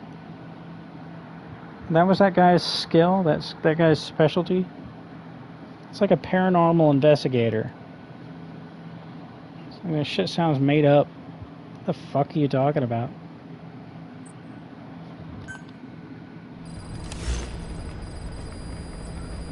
Boss, one of the job offers we received concerns me. There's a PF commander who's been talking big about getting into the nuclear arms trade. This could be connected to that yellow cake. And there's another contract I'd like you to handle. It's a wet job, but we need to divert Cypher's attention. Check the mission list for the details.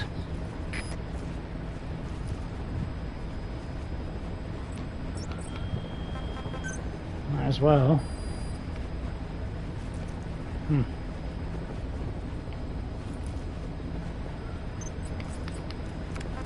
Those are all the games that I know from recent memory where you use like the entire controller as much as you do for Metal Gear games. And this particular Metal Gear game,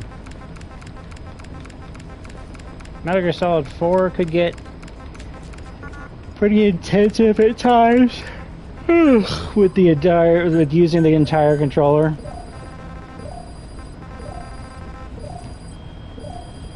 And Metal Gear Solid 3 had this pressure sensitivity bullshit going on that made it particularly, you know, ridiculous to do all the things that you're supposed to do. But besides that, it was fine generally speaking.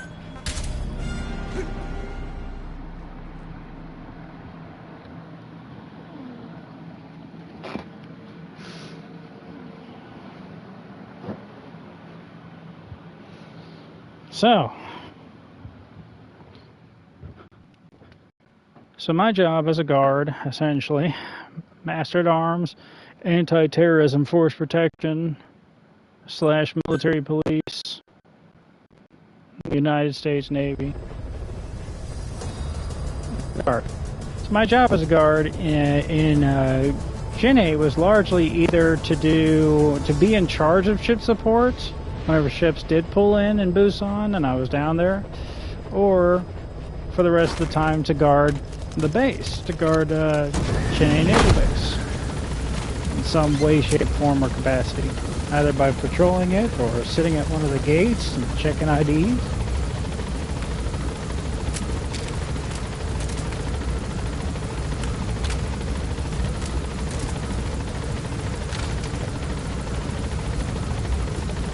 Responding to various emergencies on the gate, in the base. Be careful down there, boss. Trying to find this asshole's kid. Whenever he let him fucking like run off. Trying to find this other asshole's uniform that he swore to God was stolen. Causing us to go on like a tirade through the base. Or like kicking in every fucking door and like interrogating every single person. So that's where it is. I knew that there was a diamond up there. I just didn't know if it was that it was on this overlook. Captured by the enemy. He was on the staff at Mother Base 9 years back. Get our man out of there, boss. To say he's a critical VIP would be a massive understatement.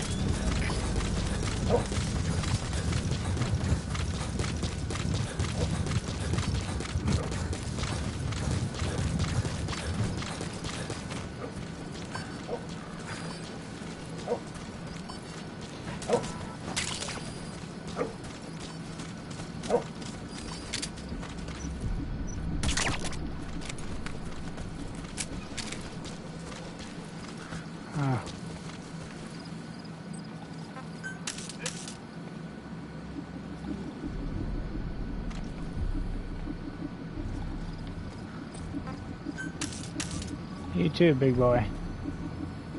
Don't leave your buddy behind. You're kidding me.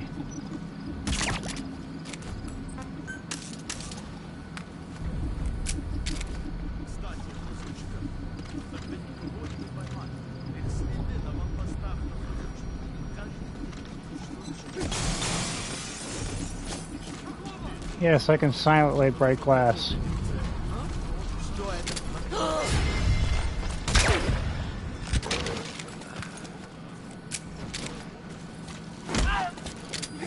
Я не хочу умирать!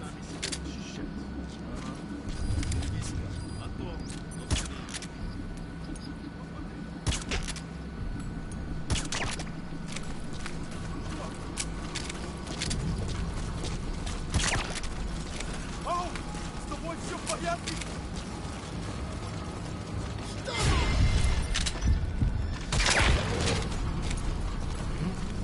Don't стреляй! Where are your friends?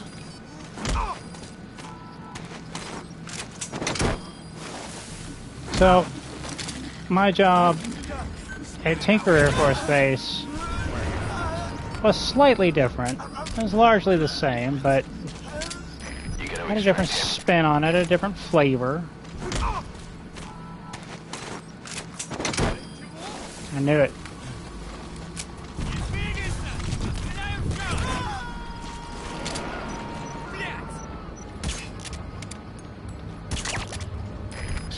Got him before he keyed his mic. Eat shit. Spit it out. Where are the others?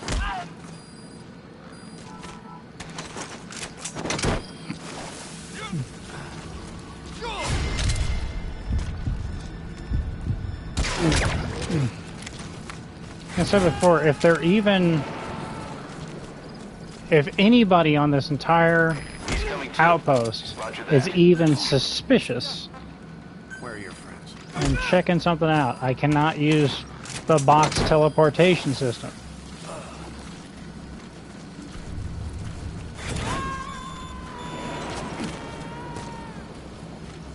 I know it's technically somebody spotting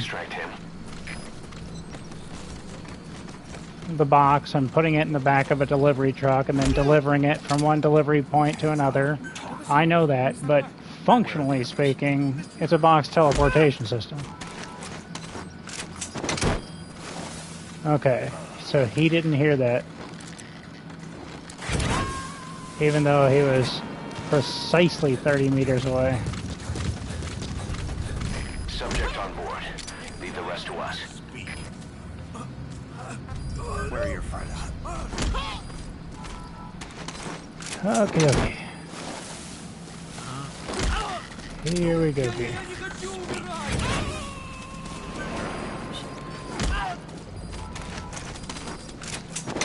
I'm sorry, boss, but the extraction failed. The support unit just isn't skilled enough.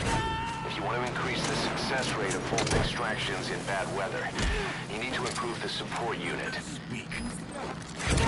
Where are your friends? So, my job at Tinker Air Force Base in Oklahoma was slightly different. It was kind of a different flavor. But of course, I wasn't doing ship support in Oklahoma, so that much is was not our mission there. Coming too. Instead, Tinker Air Force Base being an Air Force base, it was being used for its runways. Now, there's a lot of shit that I cannot tell you. And it's not like some top secret gobbledygook.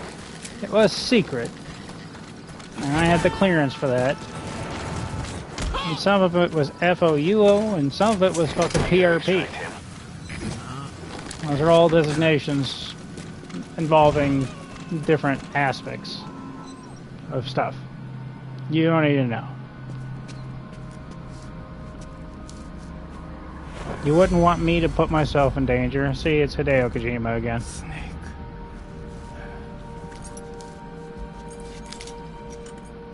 No matter what, I think he's going to ask what took me so long. He's not going to say that was perfect like he does in Ground Zeroes. What took you so long? We'll talk, but not here.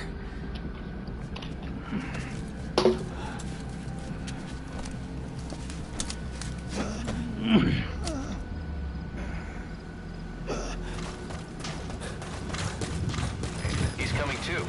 Roger that. Let me guess. Not 100%? Yeah, okay. I don't want to risk it.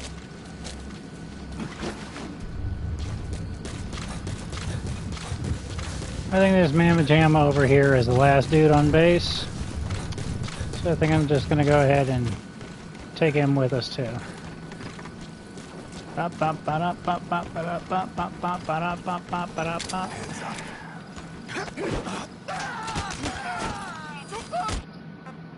No, no, no. No. No. Boss, one of our staff has been captured by the enemy. On the base 9 years back. Get our men out of there, boss. Did you see how it said mission canceled? Did you see that part? The reason it said mission canceled is because I just threw Mr. Hideo Kojima off of a building to his death. Which is not what I meant to do.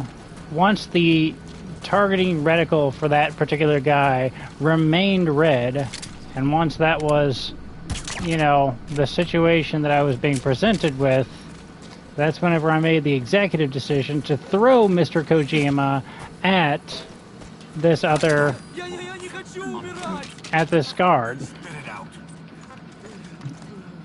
In this universe, that sequence of events is okay.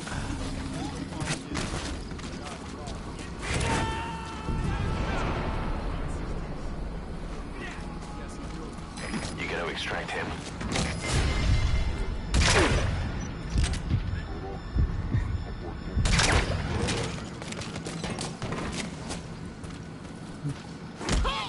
Are they really fucking talking about the American Fulton recovery system?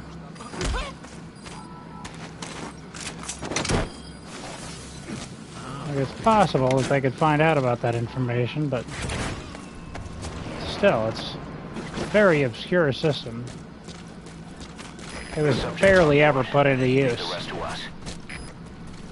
It's put into use either during or following Vietnam, and then never put into use ever again afterwards.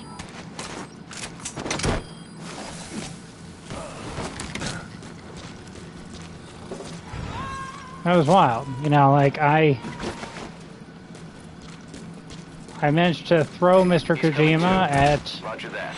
the guard after his targeting reticle maintained its redness, denoting that he was going to go ahead and try to stab us and kill Mr. Kojima anyways. So I made the executive decision to throw Mr. Kojima. In this universe, he's one of our intel team members. Subject on So board. theoretically, Leave the rest to us. he could take it. He could take that kind of a hit.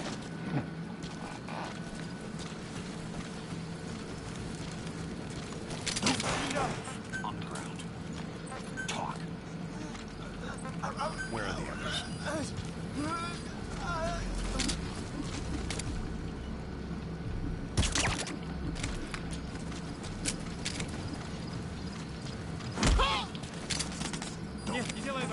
But Snake decided to throw him in one of the cardinal directions instead of the diagonal that he was going to have to throw him to successfully execute this particular maneuver. So given that particular set of circumstances, failed to do that task, He's coming too. Roger instead murdered Mr. Kojima. Which is not the series of inputs that I placed inside this controller. Where? And Snake murders the director of the video game that he's in. You never know. You gonna extract him? Wasn't the action button, it was the R2 button, but fucking close enough. Where are your friends?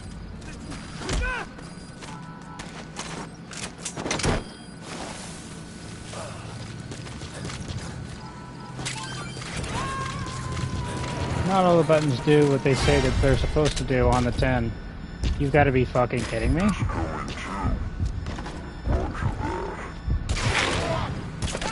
So you both fucking saw me. You serious?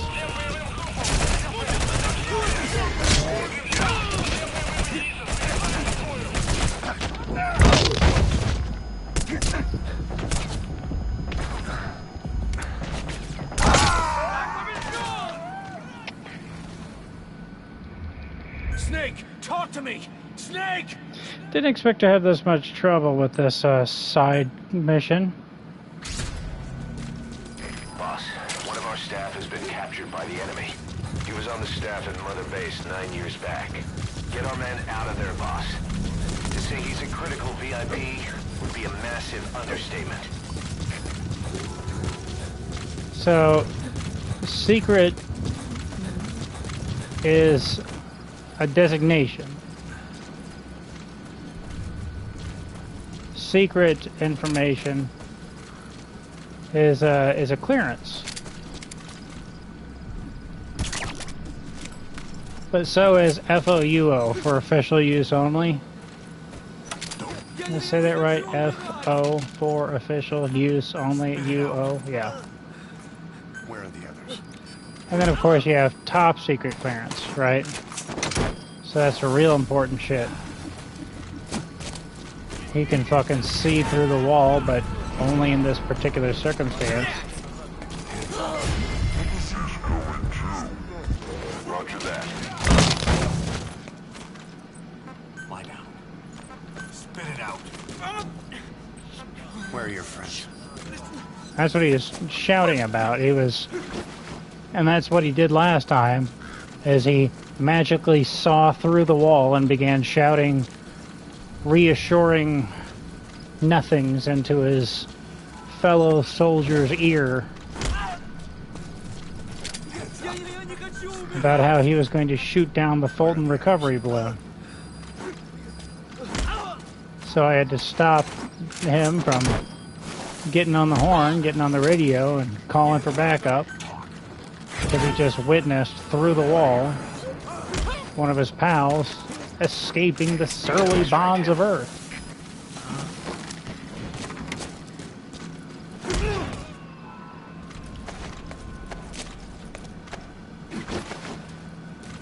He's Look coming at too. him. Roger that.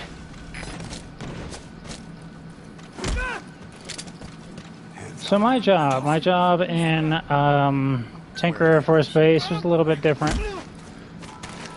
The Navy, insofar as I could understand, the Navy was using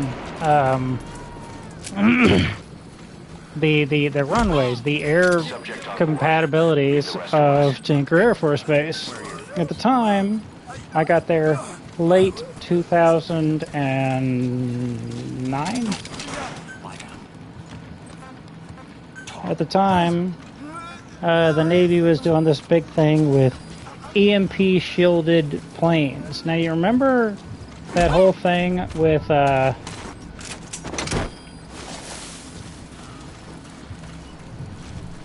like one of the Call of Duty games featured a He's coming too. Roger one of the that. Call of Duty games featured a plot that mentioned that at some point in time had a nuclear device explode in the atmosphere, sending an electromagnetic pulse down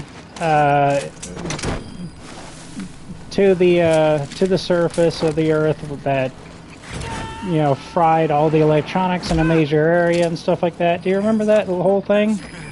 That's your modern day doomsday scenario, essentially. That's essentially what that is in a nutshell. This time nobody survives. This time every fucking man on campus is fucking coming with me. Subject on board. Leave the rest to us. Everybody, all you motherfuckers. Nobody gets to spot me. Nobody gets to shoot me. Nobody gets to fucking tattle on me.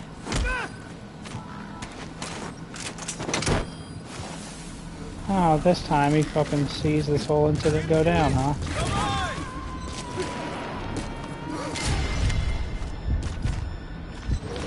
Oh, your gun is my gun. Roger that.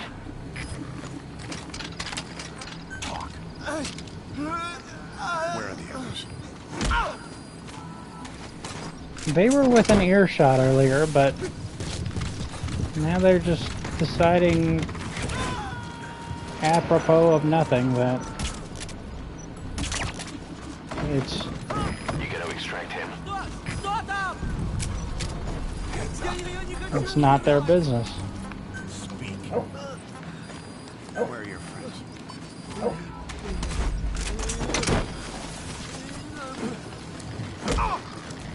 Speak. Where are the others? Alright. That's it, man. Subject on board. Leave the rest to us.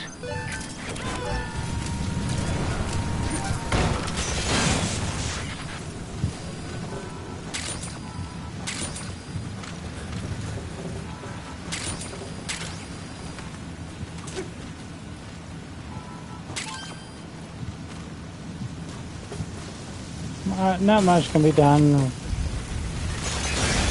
Pequod can't land until this thing is over, so might as well do some extra credit while I'm out and about.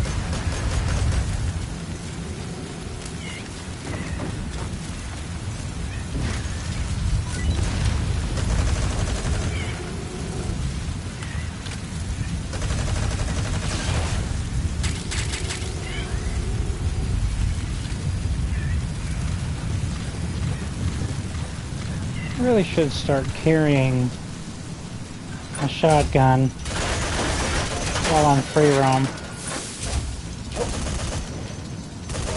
Fuck boxes.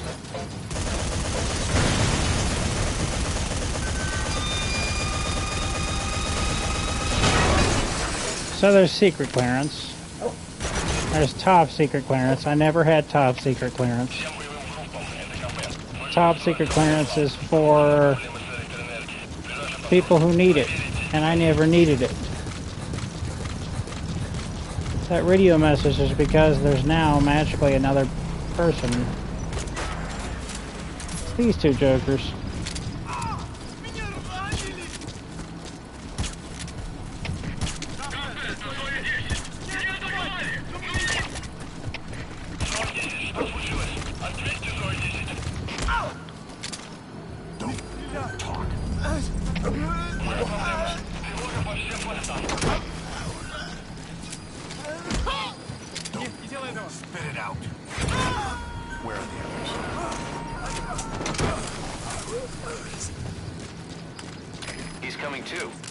Roger that.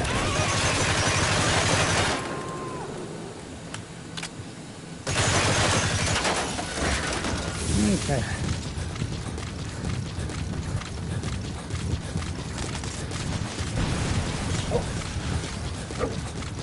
So, there's also for official use only. And clearances are giving away on an as-needed basis. If I don't need top secret clearance, then I can't get it. It's not a voluntary thing. Go through a lot of background checks, go through a lot of bullshit. And then once everything is said and done, you either have it or you don't.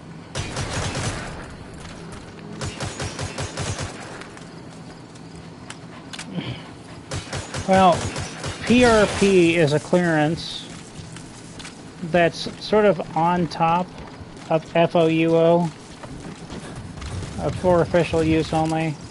And it's also kind of, sort of, on top of secret, but people without a secret clearance can also get it, I believe.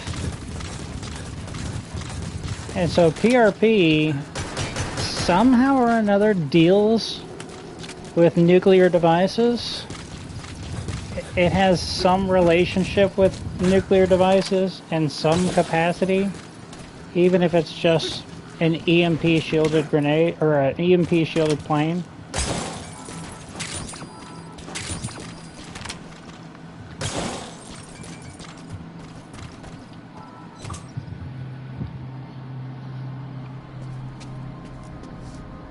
So the Navy was experimenting at the time with EMP shielded planes, and some of them were on board Tinker Air Force Base, very specifically in Tinker Air Force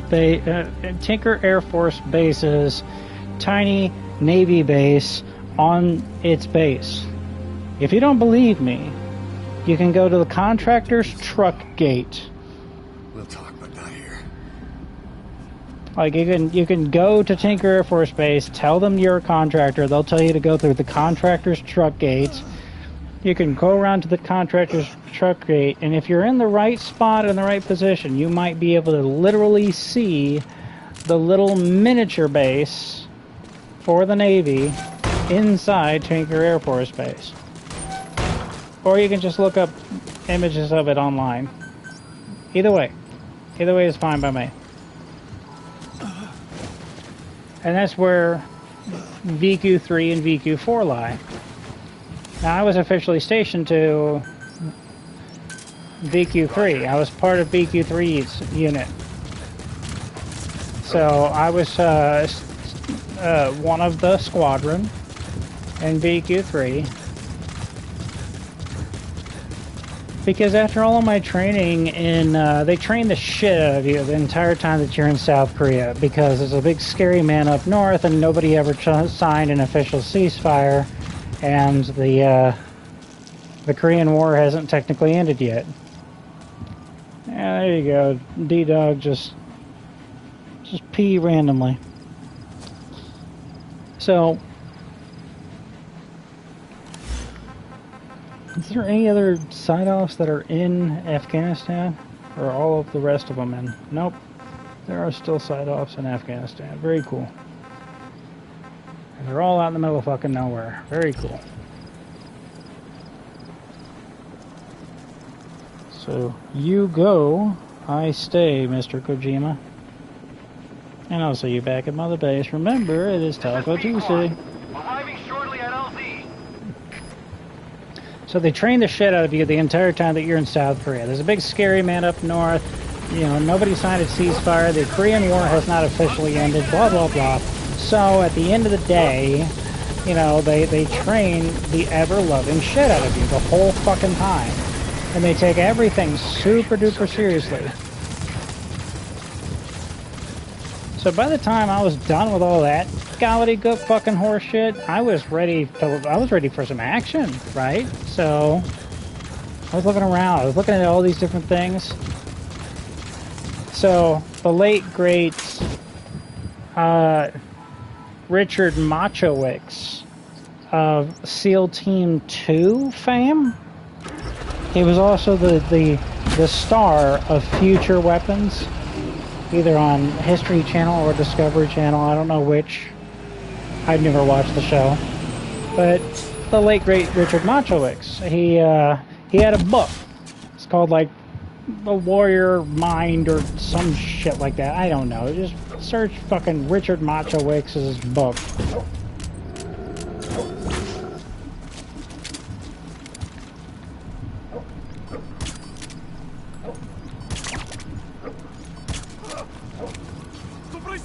The Secrets of a Warrior Mind, something stupid like that. So within that book, there was he has the Navy SEALs in general. They have a thing that they do, and I forget what the hell they call it, but it's like stacking the deck in their favor. Whenever they're about to go into a mission, they want to have as many advantages as humanly possible. They want to start stacking the deck in their favor. They don't want this mission to be dangerous. They don't want this mission to be understaffed. They don't want this mission to have not the latest equipment. They want this mission to be a fucking breeze by the time that they get done stacking the deck in their favor. They want this mission to be a complete and total wash. They want this mission to be something that's going to be, you know, like the easiest day of work that they've ever had in their entire lives. That is what they want every mission to be by the time that they get done stacking the deck in their favor. This is why they win, all right? These are why, you know, this was according to Richard Machowicz and everything, but this is why essentially they win. They fucking stack the odds in their favor as much as humanly possible before they take the first step. This is all in the planning stage. As part of all of that, they have a system called Carver. Each and every letter in that word Carver stands for something, and it's how you evaluate every single step in this process. So I had done precisely that. I had read this book and whatnot. I had done precisely that, and I came out with, out of all the different options that I had for my second and final duty station, out of all of those options, which one do I want to go with? And it was, at the end of the day, Guantanamo Bay. Guantanamo Bay was going to be my next and final duty station. That's what I had decided. It was my decision. I was going to stick to it. So that was that. So I told my my watch commander at the time about my plans. Said, hey, you know, you know, time's coming, right? It's time for you to pick a different duty station. That's what you're doing right now. And I said, yeah. He said, which one are you going to pick? And I said, well, out of all of them, I think that the one that I want is Guantanamo Bay. And he had been to Guantanamo Bay. And he had been stationed there. And so he said, you know, like, why would you want to do that? I said, like, you know, I'm ready for action. I'm ready for some shit to happen, stuff like this. You know, I really want... That's what I want for my future. I want to prove to myself and everybody else that I can, you know, do shit whenever the time comes.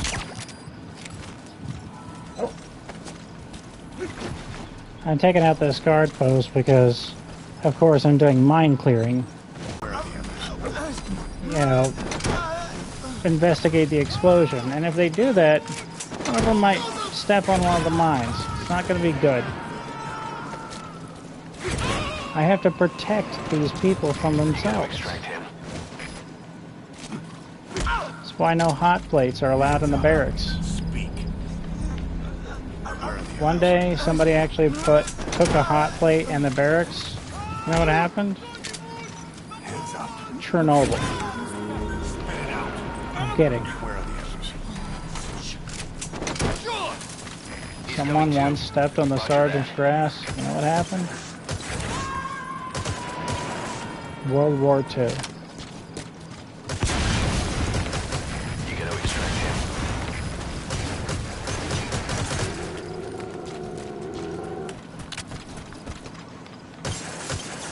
Some things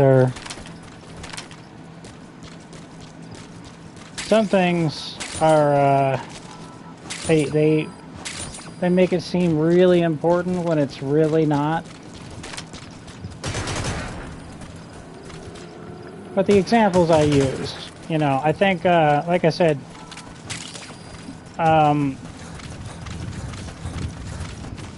Jarhead is the story of Swafford, who is a real Marine. So, with if everything within that movie is to be believed, I haven't read the book, but if everything within that movie is to be believed, then a Marine took a hot plate and he managed to start a fire. So it's a reason why they don't let hot plates in the barracks. As for stepping on the sergeant's grass, that's one of those things where you as an individual, you don't understand the consequences of your actions. You stepping on the sergeant's grass is no big deal. It really isn't. It's whenever all 1,000 other soldiers stationed to that base follow you and take after you and do what you've done, do what you're doing. That's whenever they pave this massive path through, and suddenly, instead of the sergeant even having grass, suddenly they're in a situation where it's just a mud patch now. So it's one of those things. You, the individual sailor, you're being yelled at because you threw like a fucking Dixie cup of water into the ocean. Drank the water and you threw it overboard. And now you're being screamed at the top of your lungs, and you're like, nobody's going to notice in the entire ocean if there's one extra Dixie cup. No, it's not about you and your individual, you know, actions. It's about all of the other sailors doing the exact same thing. And that's whenever you get shit like Trash Island, stuff like that. It is a big deal, not because of your actions, but because of the collective actions of everybody else, of everybody combined together.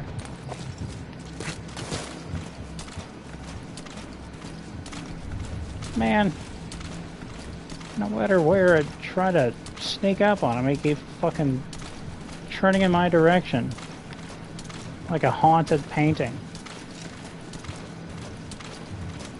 Something off Scooby-Doo.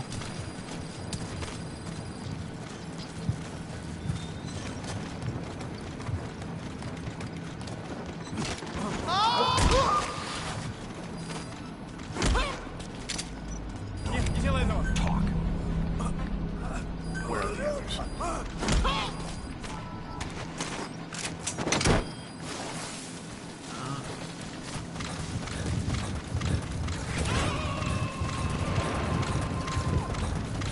How many of you are left? Subject on board. Leave the rest to us.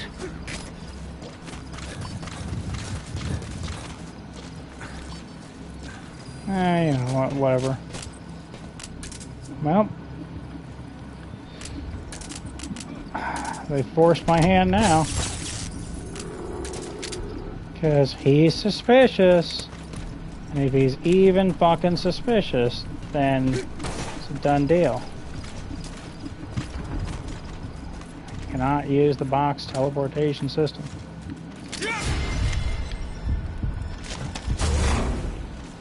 Hands up. It's a lesson in communism.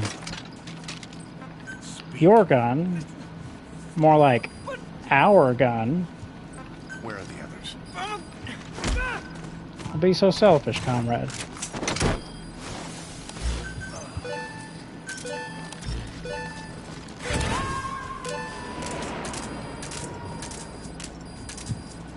Why did it say that shit? He's coming too. Roger that. Oh, because of the mines. All right. It gave that whole spiel before the supply drop about how Mother Base doesn't have all the ammo in the world and they don't have the ammunition from shit that's not yours.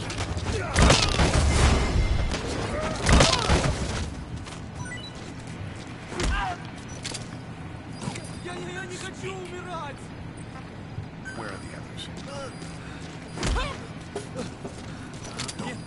Talk. Where are your friends?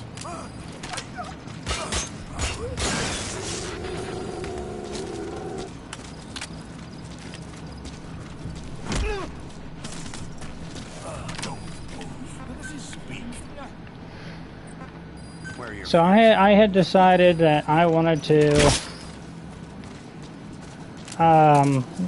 go to Guantanamo Bay, and my watch commander in Korea had said, like, why do you want to do that? And I showed him the Carver approach and everything, and he said, you know what, I think that you're doing it wrong.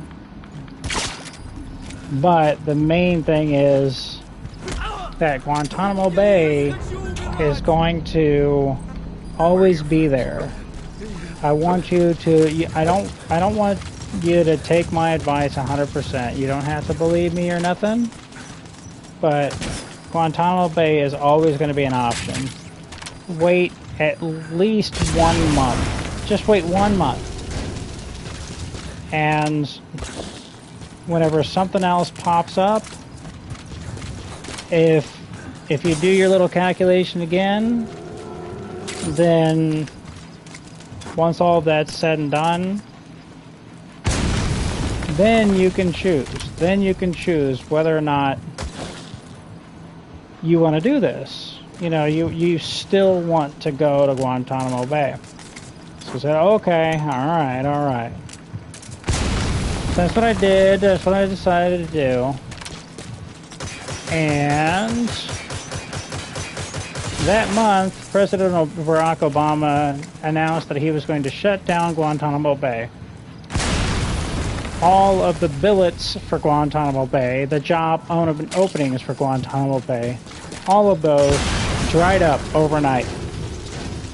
So no, Guantanamo Bay was not always there as an option.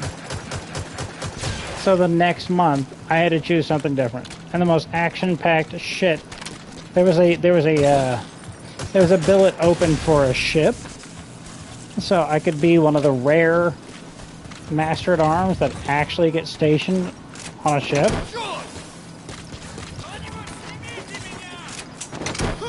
There's a billet open for Hawaii, which I've heard is not all that it's cracked up to be for Master-at-Arms in particular. Like whatever islands of Hawaii,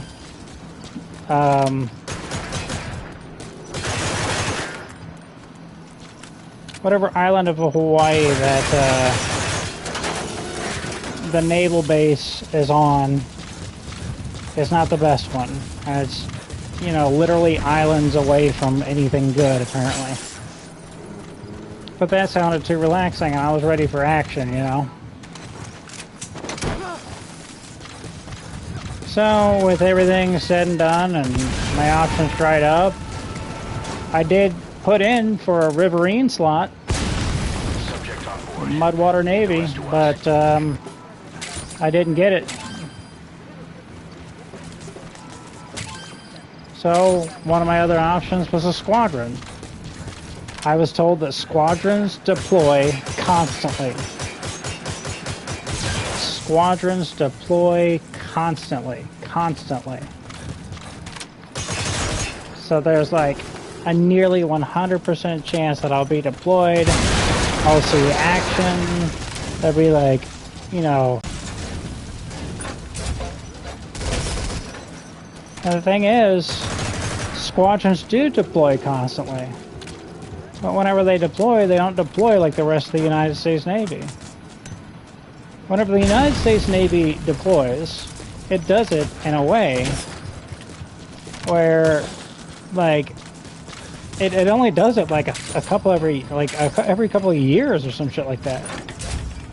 And whenever it does deploy, like, everybody and everything goes with it.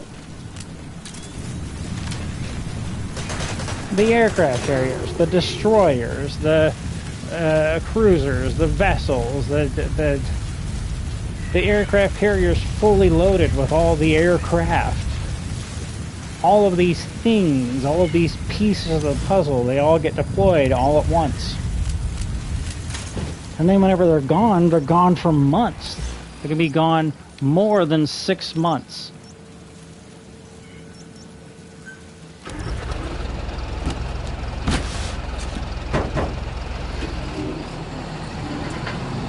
But with squadrons, apparently they deploy differently. They call what they do deploying whenever they have to go from A to B.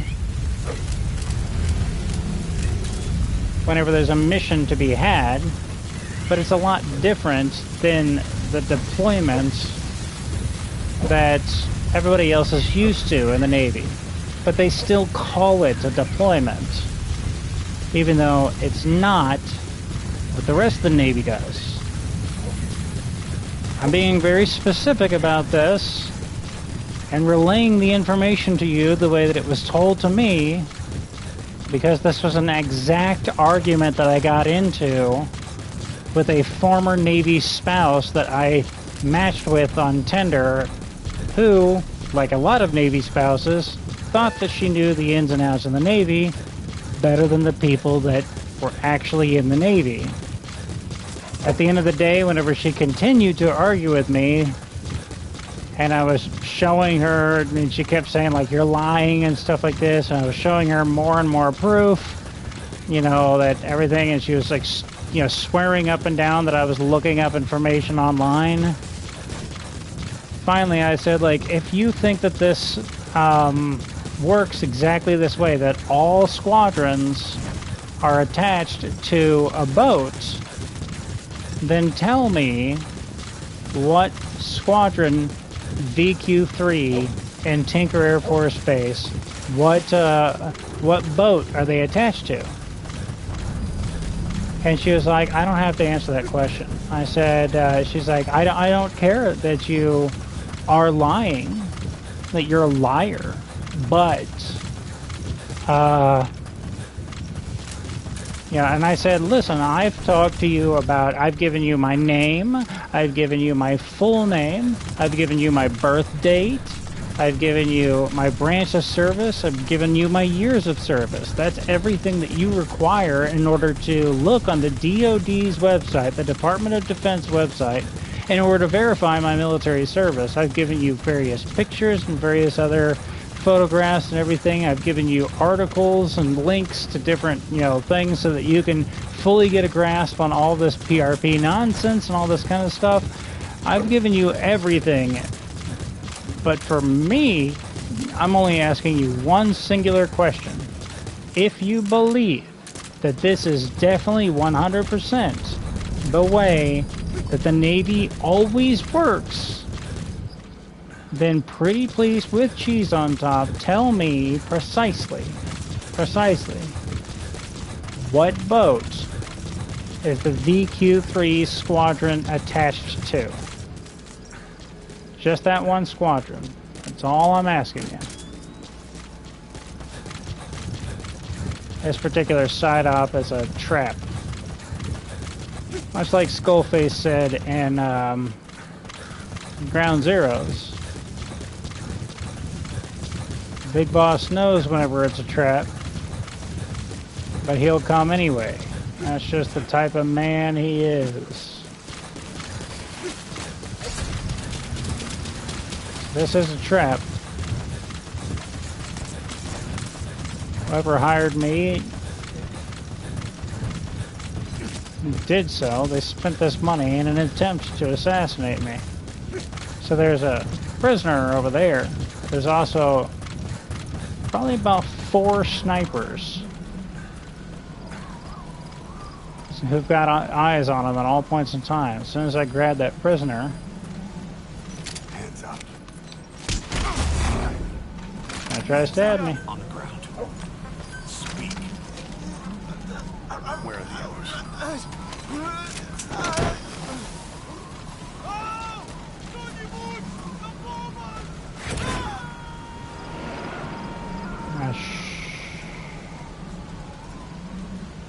Do you hear anybody? Do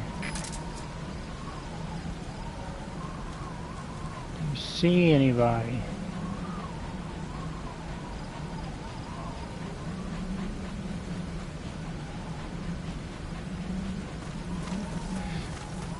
I tried to go near one of their perches so that D-Dog could pick up their exact location. Apparently I wasn't close enough. I'm pretty sure that one of them perches in this mountain range somewhere.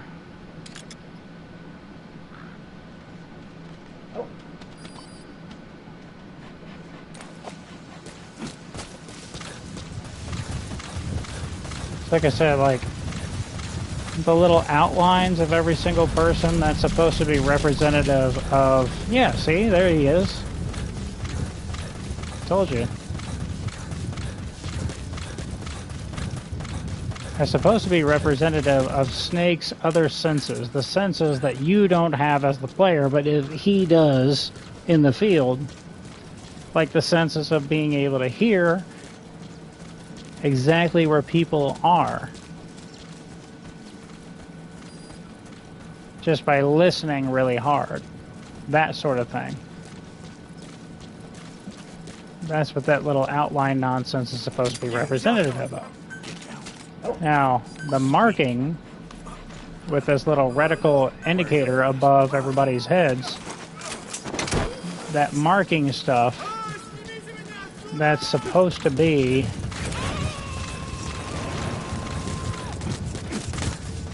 something that the int scope does, or the iDroid does.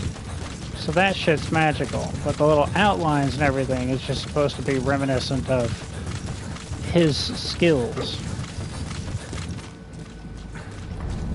Either way, that was just a response to the Special Forces people being forced to watch Mgsv gameplay footage. D-Dog, if you detect an enemy, you gotta fucking tell me where he is.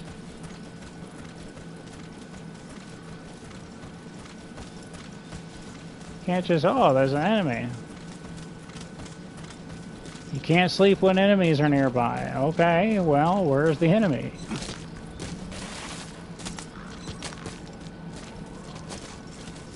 It's like anxiety, right? Your brain says prepare. It says, oh, for what? Your brain says just prepare. You're in danger. You can't sleep when enemies are nearby. Oh fuck. But where are they? Anywhere. But they're definitely there.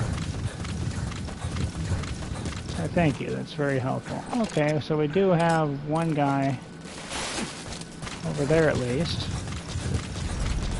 And there should be a fourth guy probably in that direction. Yeah, there he is.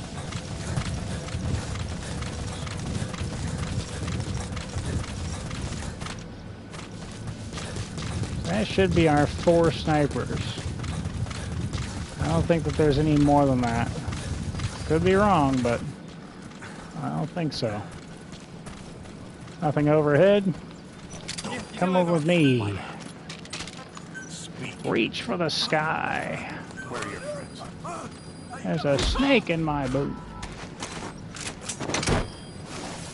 Somebody's poisoned the water hole.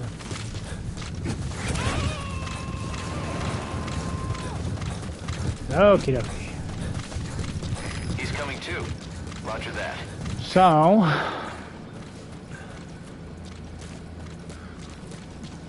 my time in Tinker Air Force Base, a little bit different. The Navy had these EMP shielded planes that was super special. Where are your friends? Oh, the end of the former Navy spouse that thought she knew more than I did.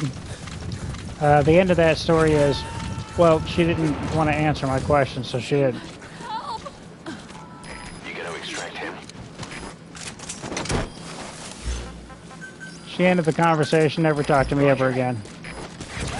I answered all of her questions, but that one, the one question I had for her, that was too much for her. Subject on board. I know how it happens whenever somebody's so full of shit that fucking eyes are brown, and if they continue to literally call you a liar because they think that they know more than you. Very fucking aggravating, but whatever.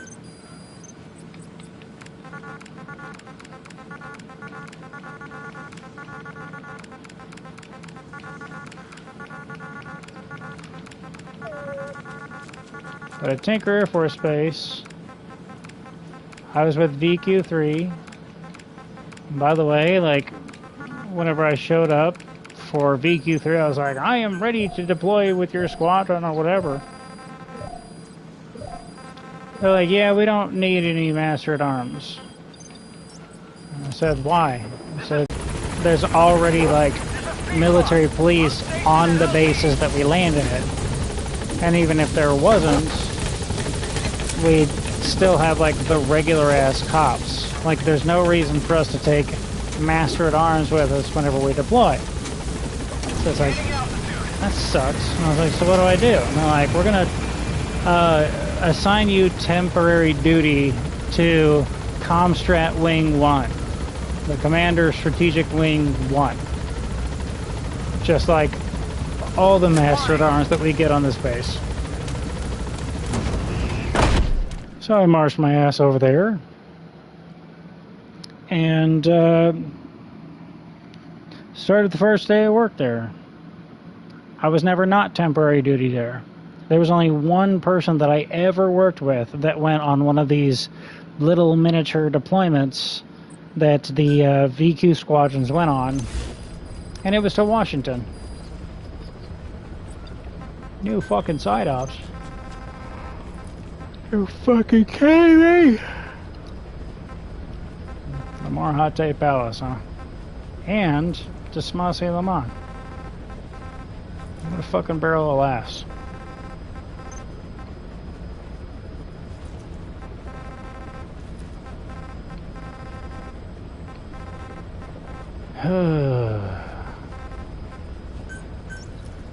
Fine.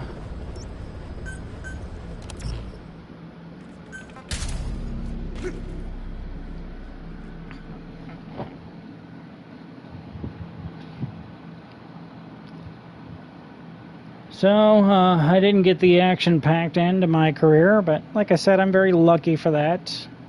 Lucky not just that I was in the right place at the wrong times, so I didn't have to do anything action-packed, and also lucky the fact that I often fight, flight, or freeze, and I often would freeze.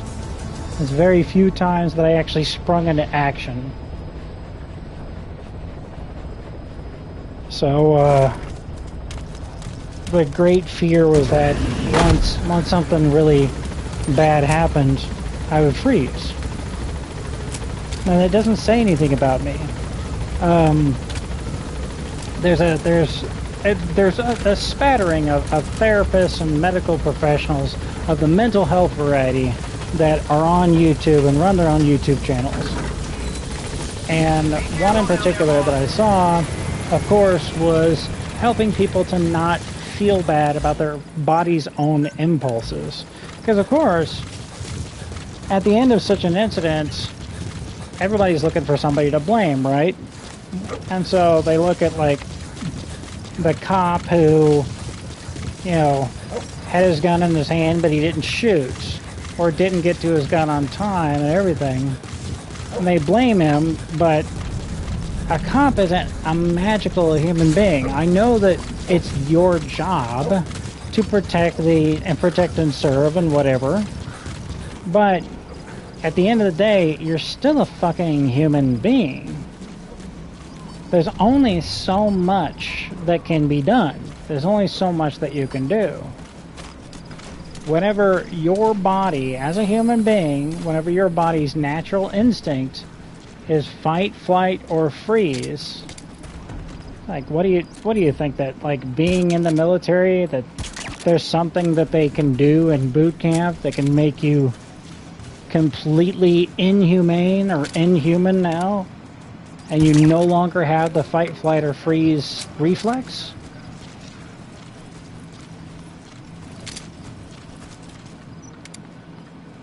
It's like, yeah, you still got that reflex.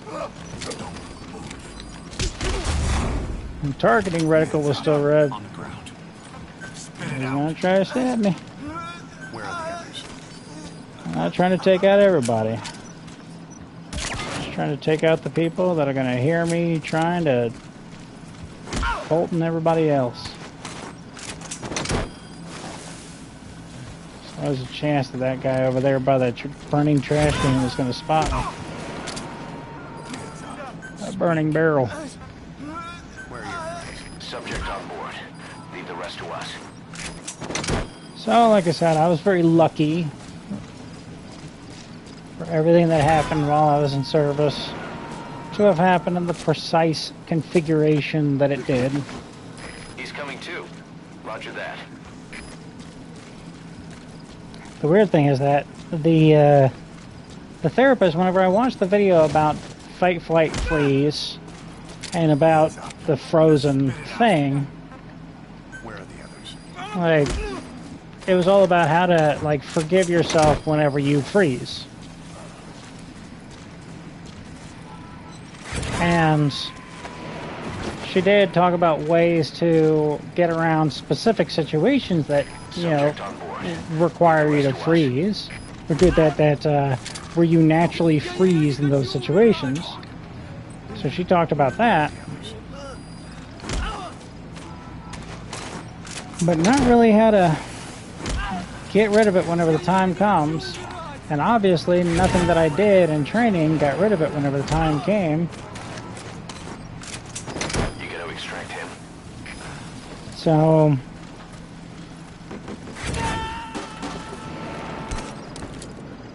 I don't know.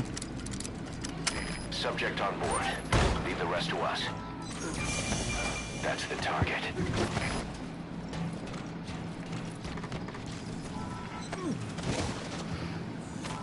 Oh, 100. Very good.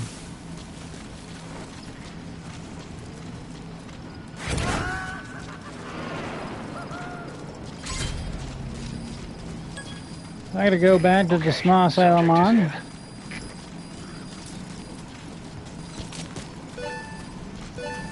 Pardon me, good sir.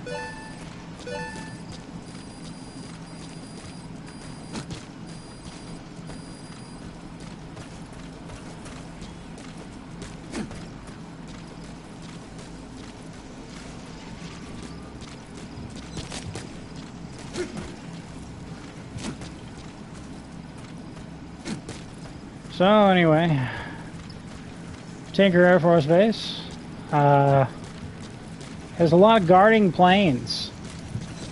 It was crazy because these planes dealt with these like nuclear things. Our orders changed. They said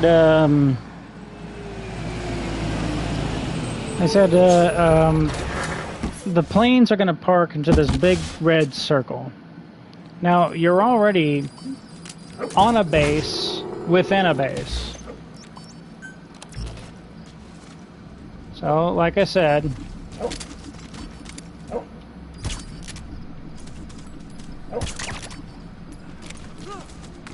the contractors on board Tinker Air Force Base, they had to go through the truck gate, that we called it, just to get on Tinker Air Force Base, and somewhere nearby was the major outfit, the location where there was a little miniature base in the base where you had to yet again show your ID, and your ID had to have something special on it. A sticker? He's coming too. I don't remember. Something that we had to check for to make sure that you actually, it was an FOUO thing. It's like Air Force personnel You gotta extract him. could get on the base proper, and it was their job to protect the base proper. But for this little baselet, it was our job to make sure that only the right people got on board. It's like not just everybody was allowed in there. Not just everybody who was on base was allowed back there. We were looking for something very specific on their ID cards. I can't remember what the hell it was. I seem to think that it was a sticker. I could be wrong about that. It sounds ridiculous, but just might have been. Either way. So, Subject on board. we have this Leave the rest to base, us. and it's on another base, and then past all of that, there's all these runways that are specifically reserved for the United States Navy and its aircraft.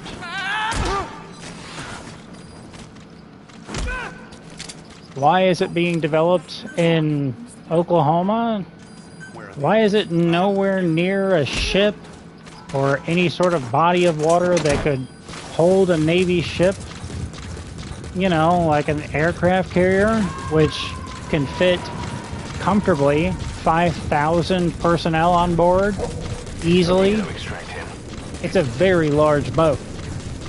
It's crazy. If you stand at like the level of like the pier, the harbor, whenever the ship is pulling in, it's fucking madness. Like, it's like you're staring at the side of the ship and you gotta like lean way back and look way up to see the top deck.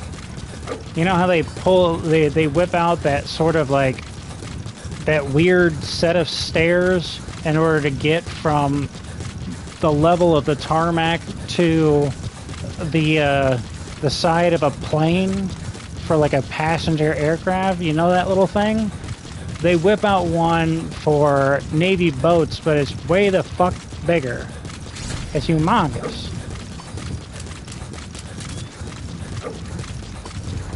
It's crazy how large this fucking thing is. So anyway.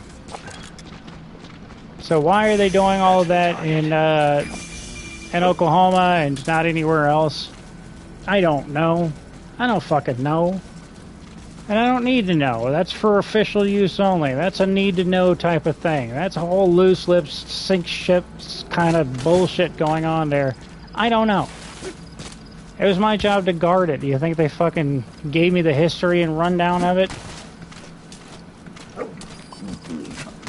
A whole history book for me to like read up on it? No. No, none of that. So I have no idea. I don't fucking know. I don't.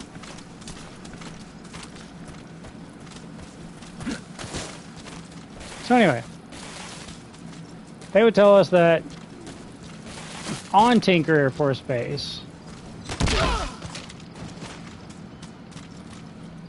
inside of our little miniature base, inside Tinker Air Force Base, that we need to check IDs a second time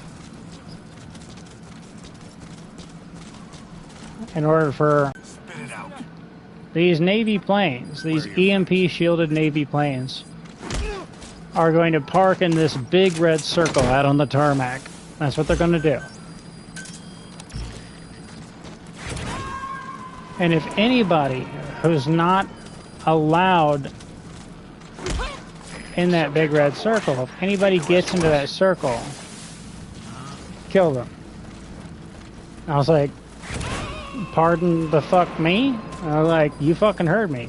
murder them. He's coming too. Whenever we went to the range, suddenly we had to shoot differently. Suddenly, whenever we went to the range, we were shooting 2 shots body and 1 shot to the head. And that was each and every course of fire. We were primarily using nothing but our rifles now. Like, this is fucking serious shit. Like, I know that, like EMP is like the modern day doomsday scenario. I get that, but wow, like, this is fucking serious shit. It's like, we were really going ham. It's like, okay, alright. I'll follow orders. You know, it's that fucking buck wild, alright, whatever.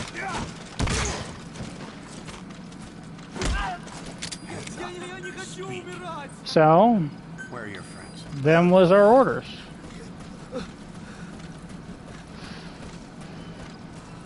And as it turns out, whenever a plane like that landed, we had a list of people that would be sent to us ahead of schedule.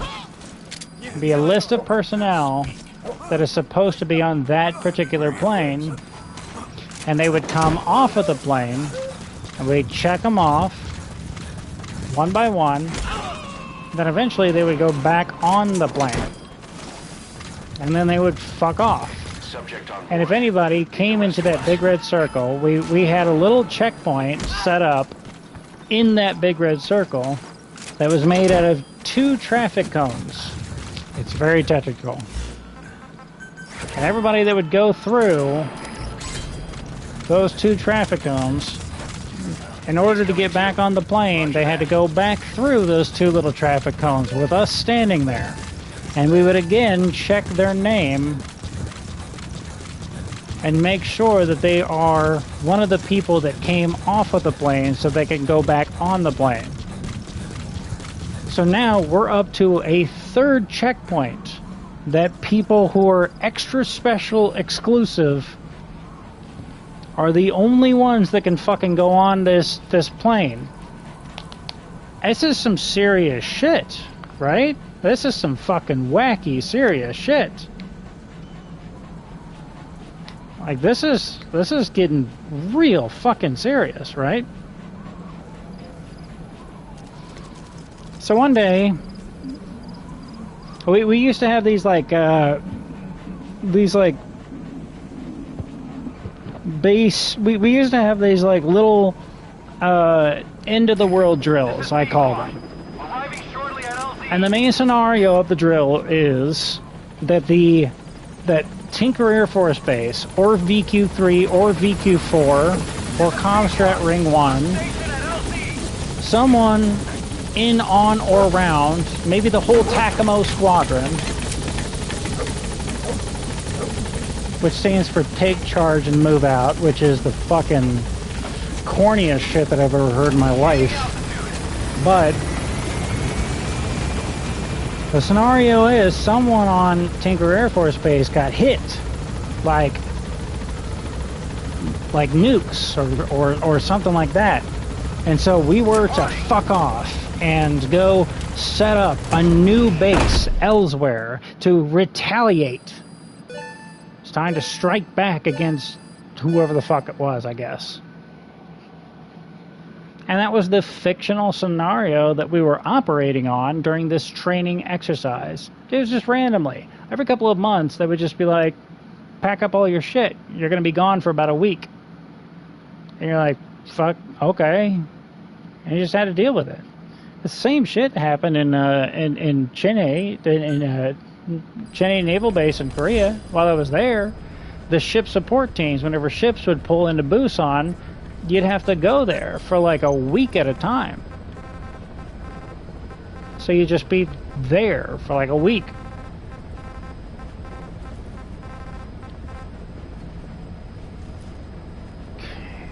So I would say, yeah, this one first. All I can do is fucking hope and pray that I don't fly directly into their line of fire. That I'm not. I want to be close enough that it's just a short jog, but I don't want to be so close that they fucking shoot me down before I can land. So there's that possibility. Especially since I haven't upgraded anything on the chopper yet. Not a damn thing. So, one day we were on one of these end of the world drills, and we went to a couple of different locations each time that we went on these end of the world drills. But this one in particular, we had gone to an undisclosed location. We weren't supposed to tell people where we went. And where we went also wasn't even the real places that we would really go in the event of something like this actually occurring. That's what we were told. So that's like double secrecy, right?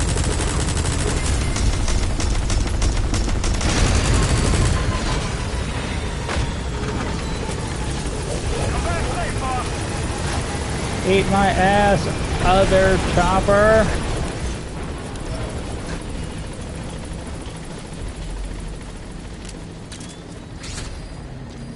Well, I just got rid of their eyes in the sky. Fucking blinded these motherfuckers.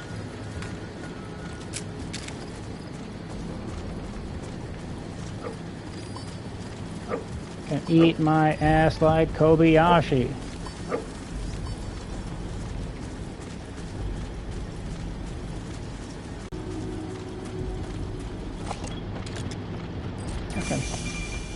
Everybody's got their guns pointed at where the chopper went down. You know, that's where the danger's from. This tank, he's just pointing his fucking turret anywhere he feels like.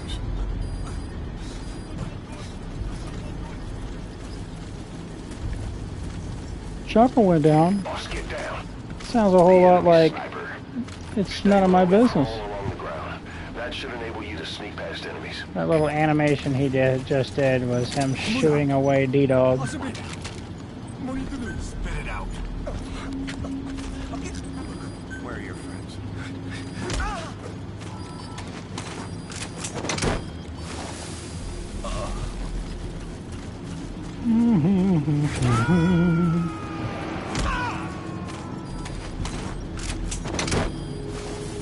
You got to extract him.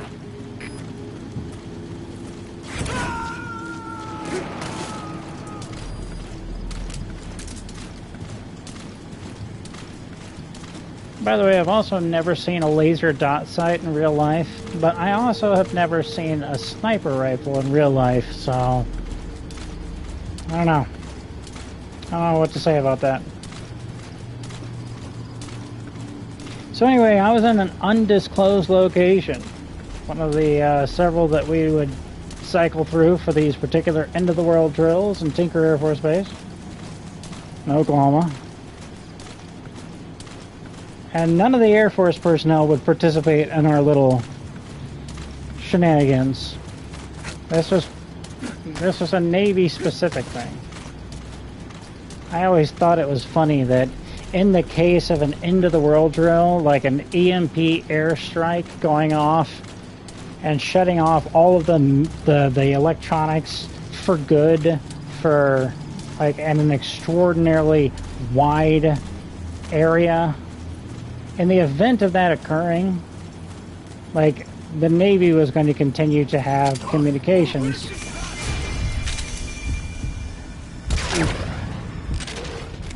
Because of these EMP shielded planes and whatnot. So in this Call of Duty doomsday scenario of an EMP strike, while you're panicking and wondering what the fuck is going on and who would be so evil as to do something like this to the United States of America or wherever you are, any of our military allies. Doesn't have to be the U.S. in the event of all this happening, in the event of all this going down, wondering why your toaster won't work, there's no your cell phone won't even turn on, your car won't start. Like, nobody knows what's going on. Nobody's seen anything. Nobody's heard anything. You're in the dark. In the event of this apocalyptic scenario, some sailor in dressed whites with a Dixie cup hat on is gonna swing by your house and be like, "Don't worry, ma'am.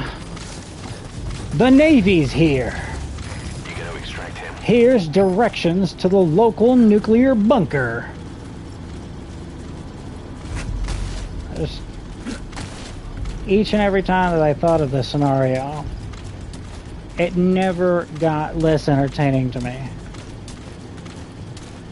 The whole thing, hook, line, and sinker, just sounds so fucking ridiculous. And it's the fucking stone cold honest truth. Part of what makes it so fucking unbelievably weird.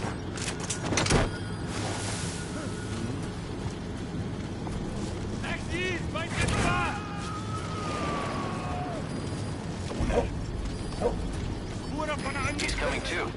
Roger that. Where are the others?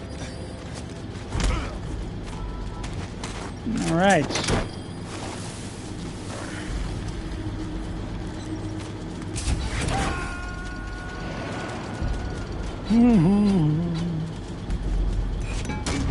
You gotta extract him.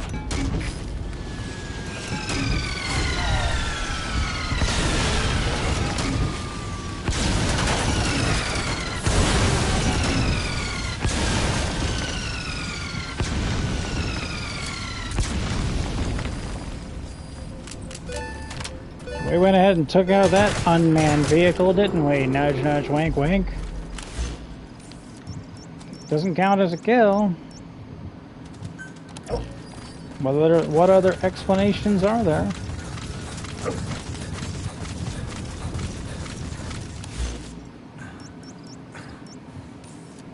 Really? Everybody local is on alert. Everybody.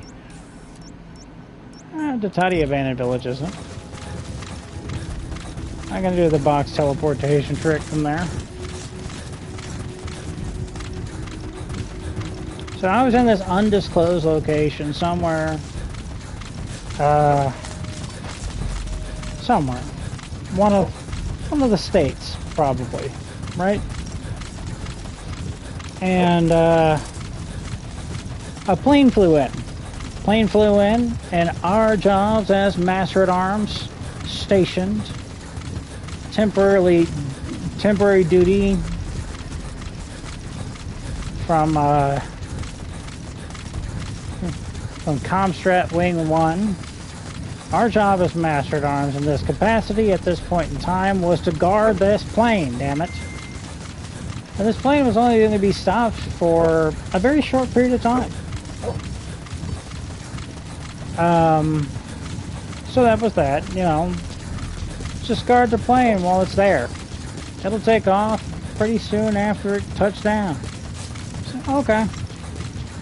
So we go out there and we're on the actual tarmac. It's like, it's on the runway. It is landed and it didn't even park. It just landed. Like, it's still on like the runway. And we came to it. And whatever important individual got off of the plane to talk to somebody. Probably someone else who's important, I guess. And they talked about important things. I don't know.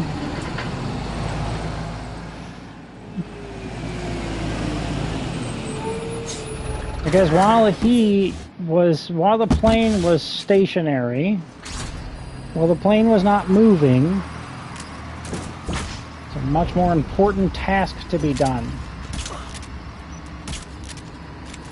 I had to guard it. Me and my pals, me and my fellow co-workers, we had to guard it. So we did. In order to guard it, they wanted security at the tail of the aircraft. and security at the front of the aircraft, and security at the tip of each wing of the aircraft. That meant 4 of us.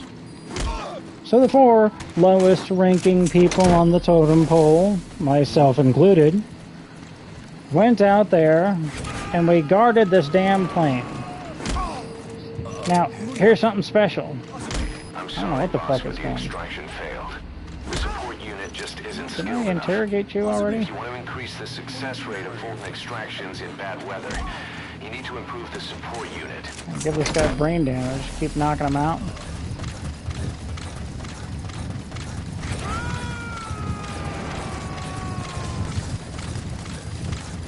So, Subject on board. Leave the rest of us. so I was one of the 4 people out here doing this shit. And I was out on the runway, you know. Funny thing about the runway, whenever there's literally miles and miles of nothing stopping the wind, and a lot of very large things that have the primary task of creating wind, you have a situation where there's a lot of wind. And the wind chill will absolutely chill you to the motherfucking bone. I don't care if the people in the 80s that wore nothing but windbreakers were there. They still would not survive out there on a runway.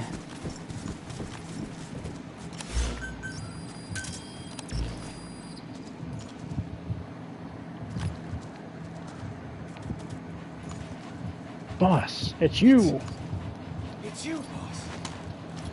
Allow me to serve my... One of the guys out on a mission at the time. He's fallen a long way from the glory days. But will he come back to us? Bring him home, boss. Roger.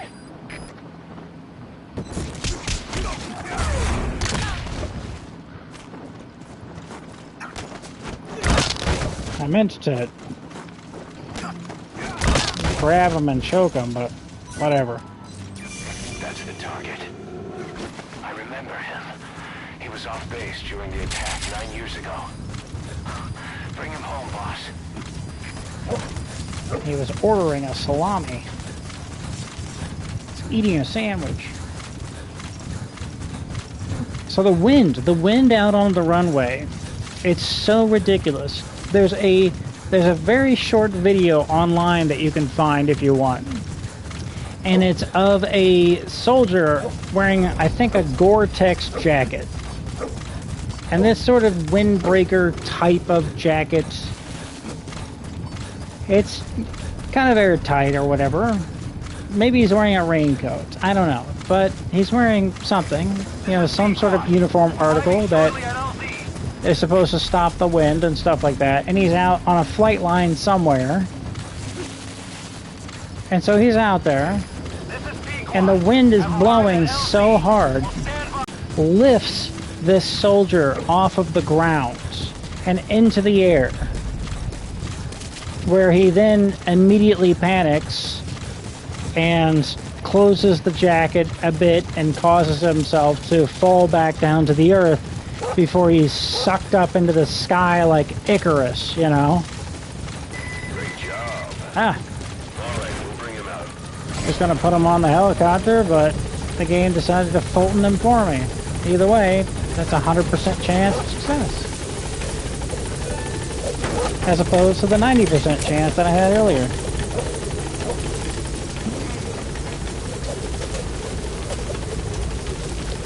So, I'm out on the flight line with 3 of my closest co-workers, and we're all guarding this plane, and the wind is just beating the shit out of us. And it was early in the morning too, so it wasn't that warm to begin with. Whichever state we were in, wherever we were, if it was a state. So we're being battered and fucking beaten savagely by the wind out there on this flight line, out there on this runway. And so they had set up a rotation. Every 15 minutes we were to rotate. we were either going to, if you were on the tip of one of the wings, then you would move either to the nose of the aircraft or to the tail of the aircraft every 15 minutes. And we were only out there for an hour and a half. So every 15 minutes we'd go ahead and we'd rotate, and that's how we dealt with this whole scenario with the wind. Now,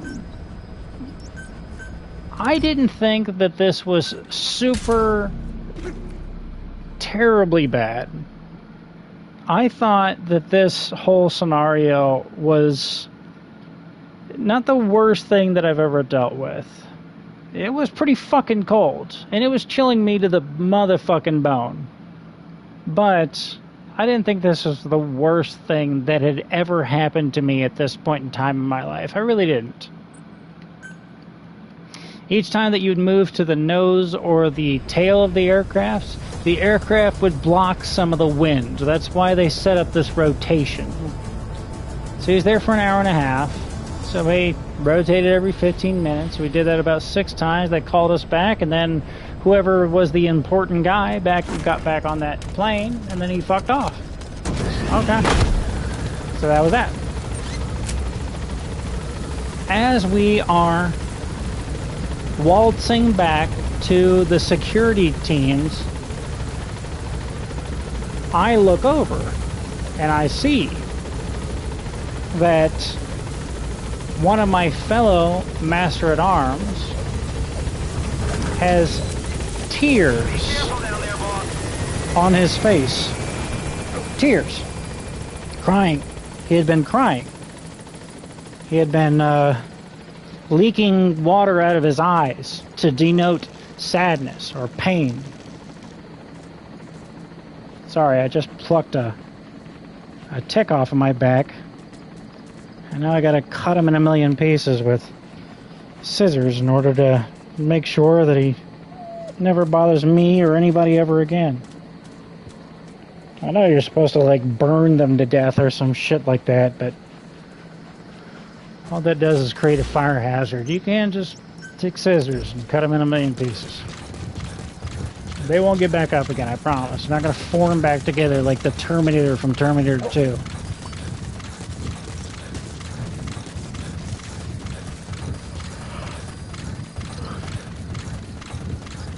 So one of my fellow Master-at-Arms had tears on the side of his face. And the funny thing was 2 things. One, the tears were on the sides of his face. Like they didn't obey gravity, because they were being pushed by the wind to the sides of his face. They like spider-webbed out from the corners of his eyes and moved towards his ears. So that was funny thing number 1, that the wind-swept tears on this man's face weren't in the right location. And thing number 2 was that they were stuck to the side of his face, frozen in place. That was fucking peak comedy. I started laughing my ass off because that's ridiculous. And I said, in between fits of laughter, I told him, it was not that cold out there, dude. And he looks at me and he says, dude, it was exactly that cold out there.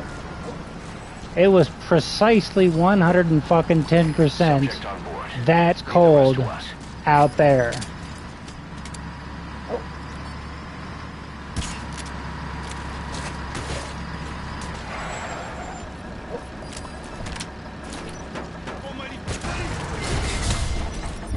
Motherfucker.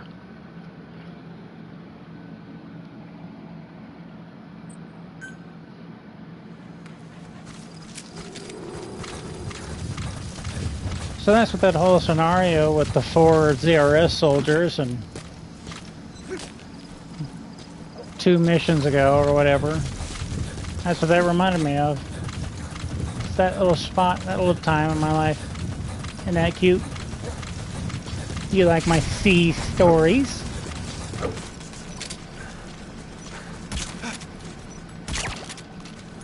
They're fun, fun, silly Willy. Ek wil nie trek nie. Where are your friends?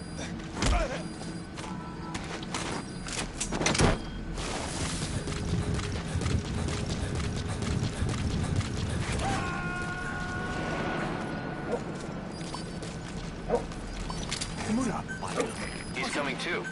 Roger that. Where are your friends?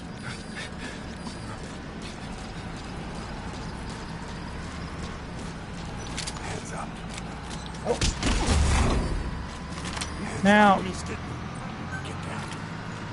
a little bit more relevant to MGSV. Where are the others? I'll tell you about some of my training within Tinker Air Force Base.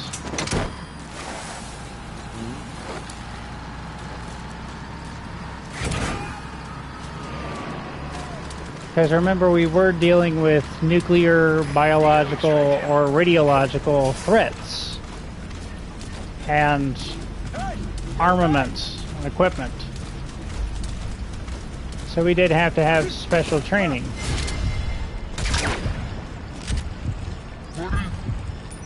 We had to go receive, training from one of the Mgsvs. He worked, of course, in the chemical, biological, radiological, and nuclear area. That was his specialty. Leave the rest to us. And so we had a little class that we had to take from him. Hell, in Chenhae Naval Base in Korea, we had a little class that was all about these Koreans and a couple of Korean phrases that we can memorize real quick and stuff like that. You gotta extract him. This class in Tinker Air Force Base, Oklahoma, was a little bit different. A bit more serious. The topic was dire. World-endingly so.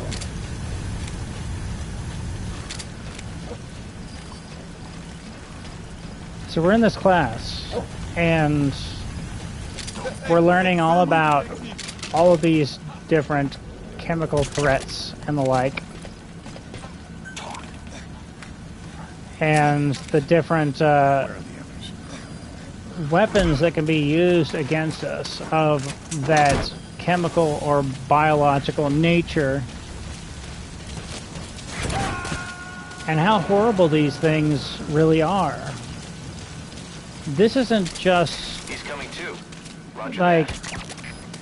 you might have heard of, you might be familiar with in some capacity, mustard gas used during World War I against the Allies. Where are your friends? So you might have heard of that. You might have heard of sarin gas attacks by terrorists in Japan. You might have even heard it used against some civilians in some dark corners of the world, in very specific and widely reported on situations. But what you might not have heard of is some of the other little pieces of the puzzle here. He's coming too. Roger that. So, mustard gas, it's a combination of bleach and ammonia, right? To us. The basic formula that everybody knows. There was this post that was circulating online about how somebody bought an old-timey gas mask. It was on 4chan, of course. And somebody had bought an old-timey gas mask, and he wanted to know whether or not it actually worked. Like, was this a functional gas mask, or was this a Halloween decoration? So the easiest way that he thought of to test the gas mask, and target getting reticle remained red. He's gonna try to stab me. Where are your friends? So, in order to test this gas mask, the cheapest and easiest way that he could think of was to get some bleach, get some ammonia, Sorry, boss, but the extraction failed. get in The support unit just isn't skilled enough. If you want to increase the sealed success rate of bathroom, Fulton extractions in bad weather, and you then, need to improve the you know, support unit. mix up some bleach and ammonia, see what happens. Now, again, like, the price of him getting this wrong, the price of him, you know, anything bad happening was the man's life. 4chan users are not known for their intelligence. So apparently he was willing to take the risk. After all, if he had to use this gas mask, this would yet again be something where the cost of its failure would be his life. But what he didn't know was that mustard gas is also a blistering agent. This means that a gas mask does not protect you from 100% of the effects of mustard gas. It protects you from the stuff that, the respiratory effects. It does not protect you from the blistering effect it has on the human body. He had a lot of problems afterwards. And I think he lived through these problems as much as I can put together, as much as I can guess. But he had some issues after all this was said and done. Wasn't good. But you know that there's stuff out there. So now you know that there's stuff out there that gas masks can't protect you from. You think that just because you buy a gas mask, you're protected. And I just proved to you that that's not true.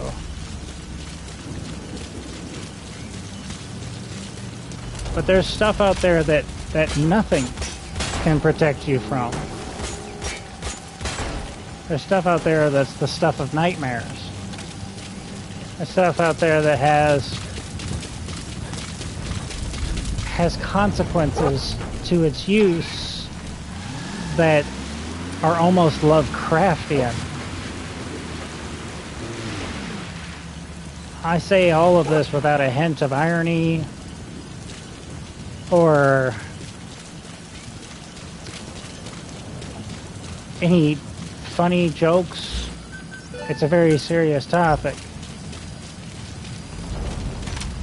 And the subject matter itself, it's deadly.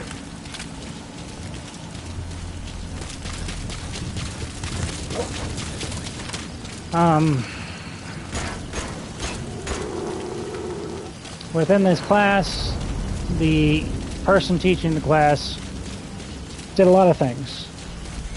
Taught us a lot of things. Taught us about things that we probably would have rather not have known.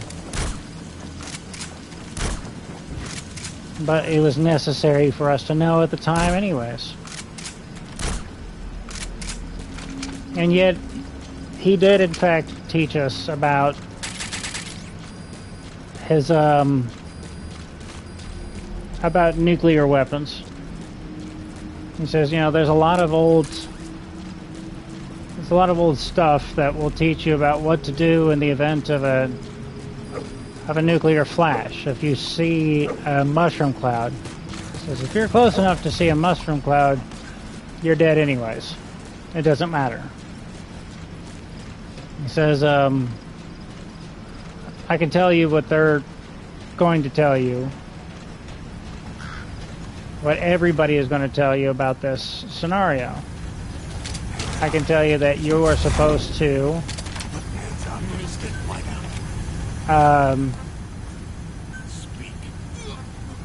you're supposed to go straight away from the blast. You're supposed to find the nearest military personnel. You're supposed to find whoever and whatever is in charge, and you're supposed to join them. I can tell you that you're supposed to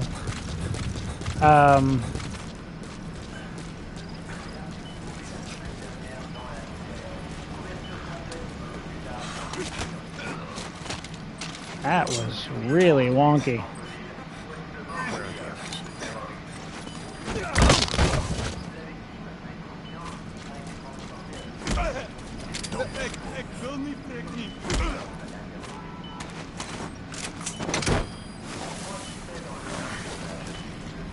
He says, I can tell you that you're supposed to meet up with whatever is the nearest military unit. You're supposed to, they're supposed to have a decontamination station ready for you. You're supposed to go ahead and decontaminate. And you're supposed to await further orders. But the reality is that if you are close enough to see a mushroom cloud at all, what you truly need to do, what you honestly need to do, if your electronics are still working due to that possibility of an EMP pulse, you are supposed to, it's like what you really should do is call your loved ones and tell them that you love them. Because it'll be the last that they ever hear from you. And on behalf of the United States of America, and the United States government, and indeed all of the different allies and military forces in the world, and on behalf of humanity itself, I'll take this opportunity to apologize. Because obviously, all of the leaders and all of the people democratically elected that you've put your faith into, they have all, to a man, failed you this day. And Where are your friends? the world's older. The world's over. It's done. This is the end of this planet. World War III will be fought with. But I know that World War IV will be fought with rocks and sticks.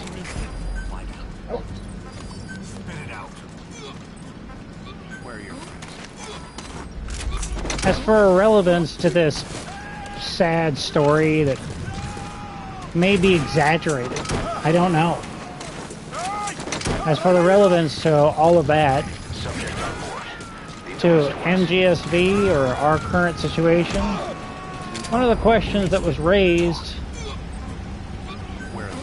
was if we have these agents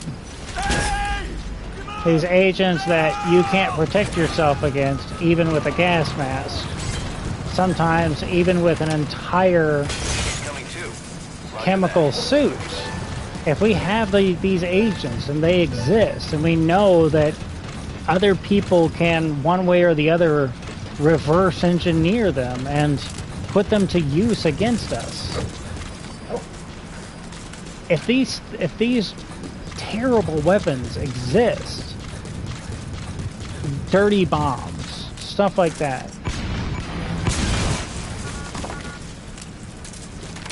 and the consequences of using them against us would be so dire. If all of these things exist and whatnot, then why aren't they used against us by our enemies in war? Why aren't they used against us?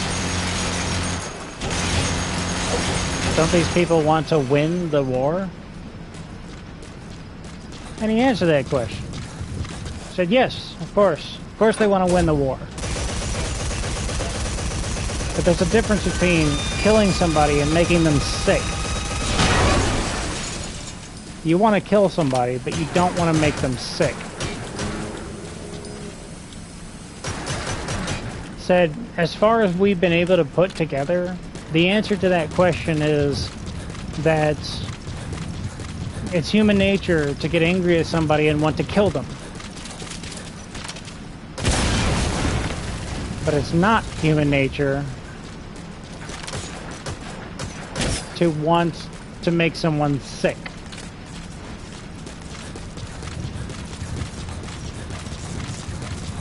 So whenever you find someone who can ignore this, and who can use sarin gas against the civilians in his own country, can use sarin gas against one another, against another group of people. If you find someone who can take human nature and ignore, you know, the desire to simply take someone's life and instead actually make them sick. If you find someone like that, what you found is true evil.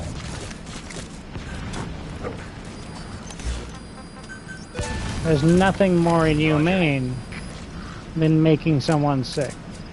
It's natural to be cut off in traffic, and because you had to swerve a little bit, because temporarily your life was in danger, you want to end someone else's for your own survival. But to make someone sick is so against human nature that if you find someone who is willing to do it, what you have found is true evil. So inside Metal Gear Solid V here, in particular the Phantom Pain, Skullface, the old XO behind Cypher, who has now taken over Cypher, and along with his, you know, strike team, XOF, have managed to do some real bad shit with it. Skullface isn't just a regular evil protagonist. He is one of the most evil protagonists that have ever been forced into fiction. Hideo Kojima might not have even known that that's exactly what he was doing. It might have been not have been his intent. But according to everything that we know about science, military history, all of the above, according to everything that we know about all of this, according to all of that,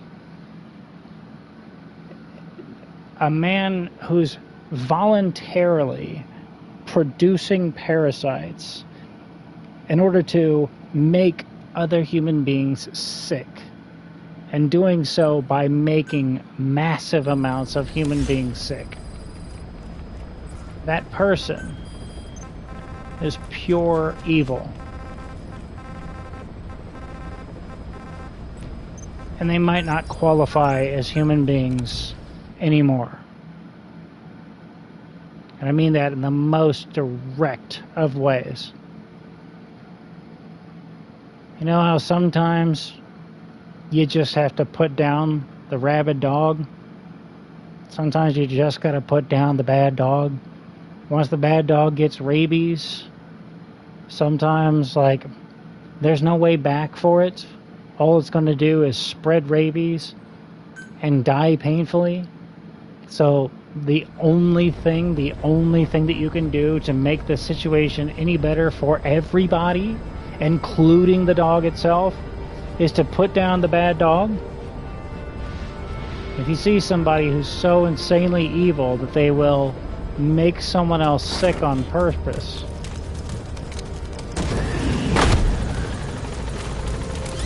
so this isn't legal advice or anything, but, you know, I don't think that they qualify as a human being anymore, according to everything that we know about military history, science, all of the above. you found someone who's pure evil.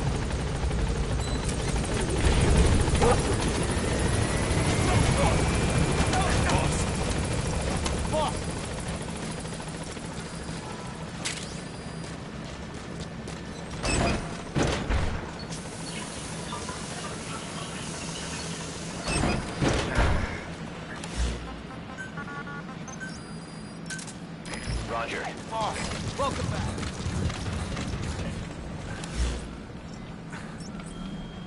I'm pretty sure that particular dictator that used sarin gas on his own citizens, I'm pretty sure that that dictator This is Pequod. On station at LZ. has now left the land of the living. But if he hasn't, I hope it's soon. And I hope that his exit is particularly painful.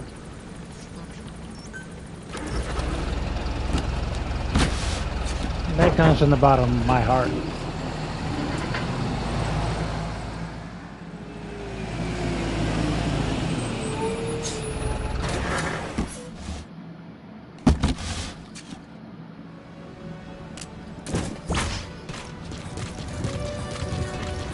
Quiet's down there playing the Vodmute song. Have to get away from that.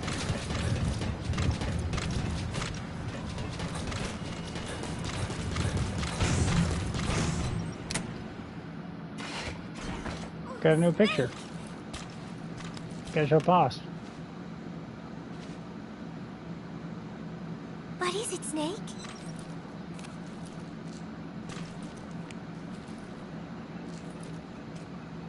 Who took this? Strangelove? Maybe when she rubbed that sunscreen on me. Oh, I'm trying not to remember it.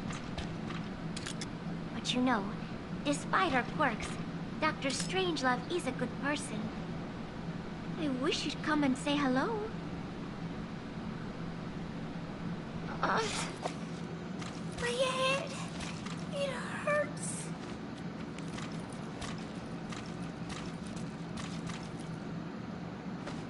The picture is of Paz in a swimsuit.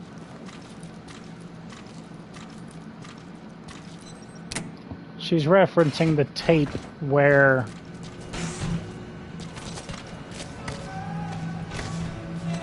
her Strangelove put sunscreen on her. That very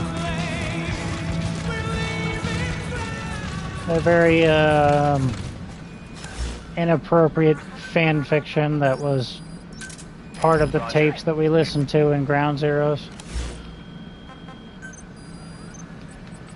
That's all Hideo Kojima for you.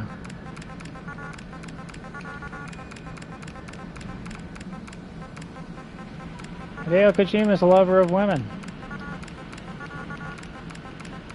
And an old man. He's getting up there in years now.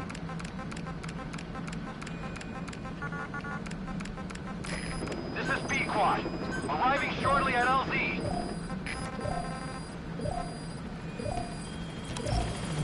So he's kind of from a different time. This is Pequod. On station at LZ.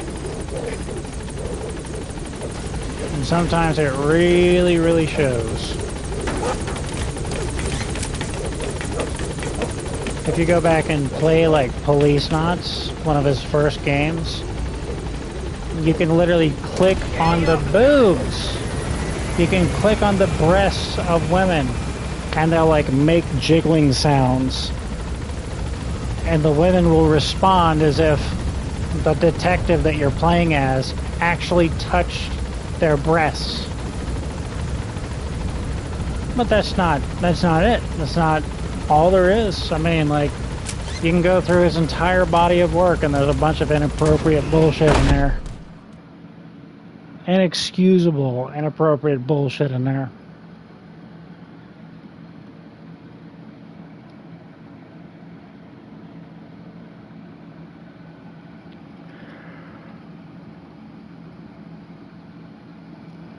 And of course, the Beauty and the Beast unit in Metal Gear Solid 4 were all four of them famous models. And all 4 of them were actually mo-capped. All of their motion capture was done in the nude. He thought that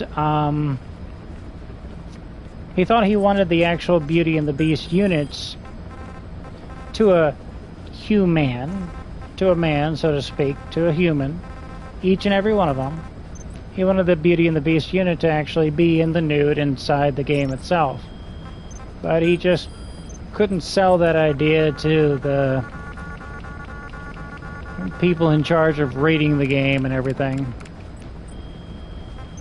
So he didn't get his wish. That's information that was in my head. Now it's in yours. So spread the pain, so to speak. Just got a shiver down my spine.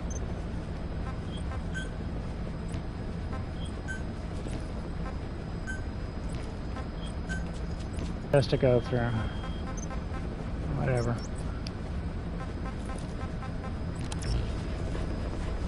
Just don't think about it. It's just too horrible. Don't think about it. Anyway, well, it's 2 in the morning for me, and I've been warming up my shower water this entire time. Probably don't have much of it left now.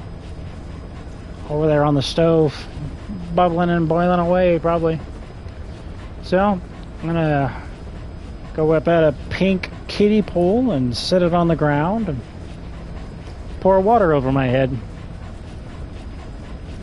That is how I do things. That is how I bathe.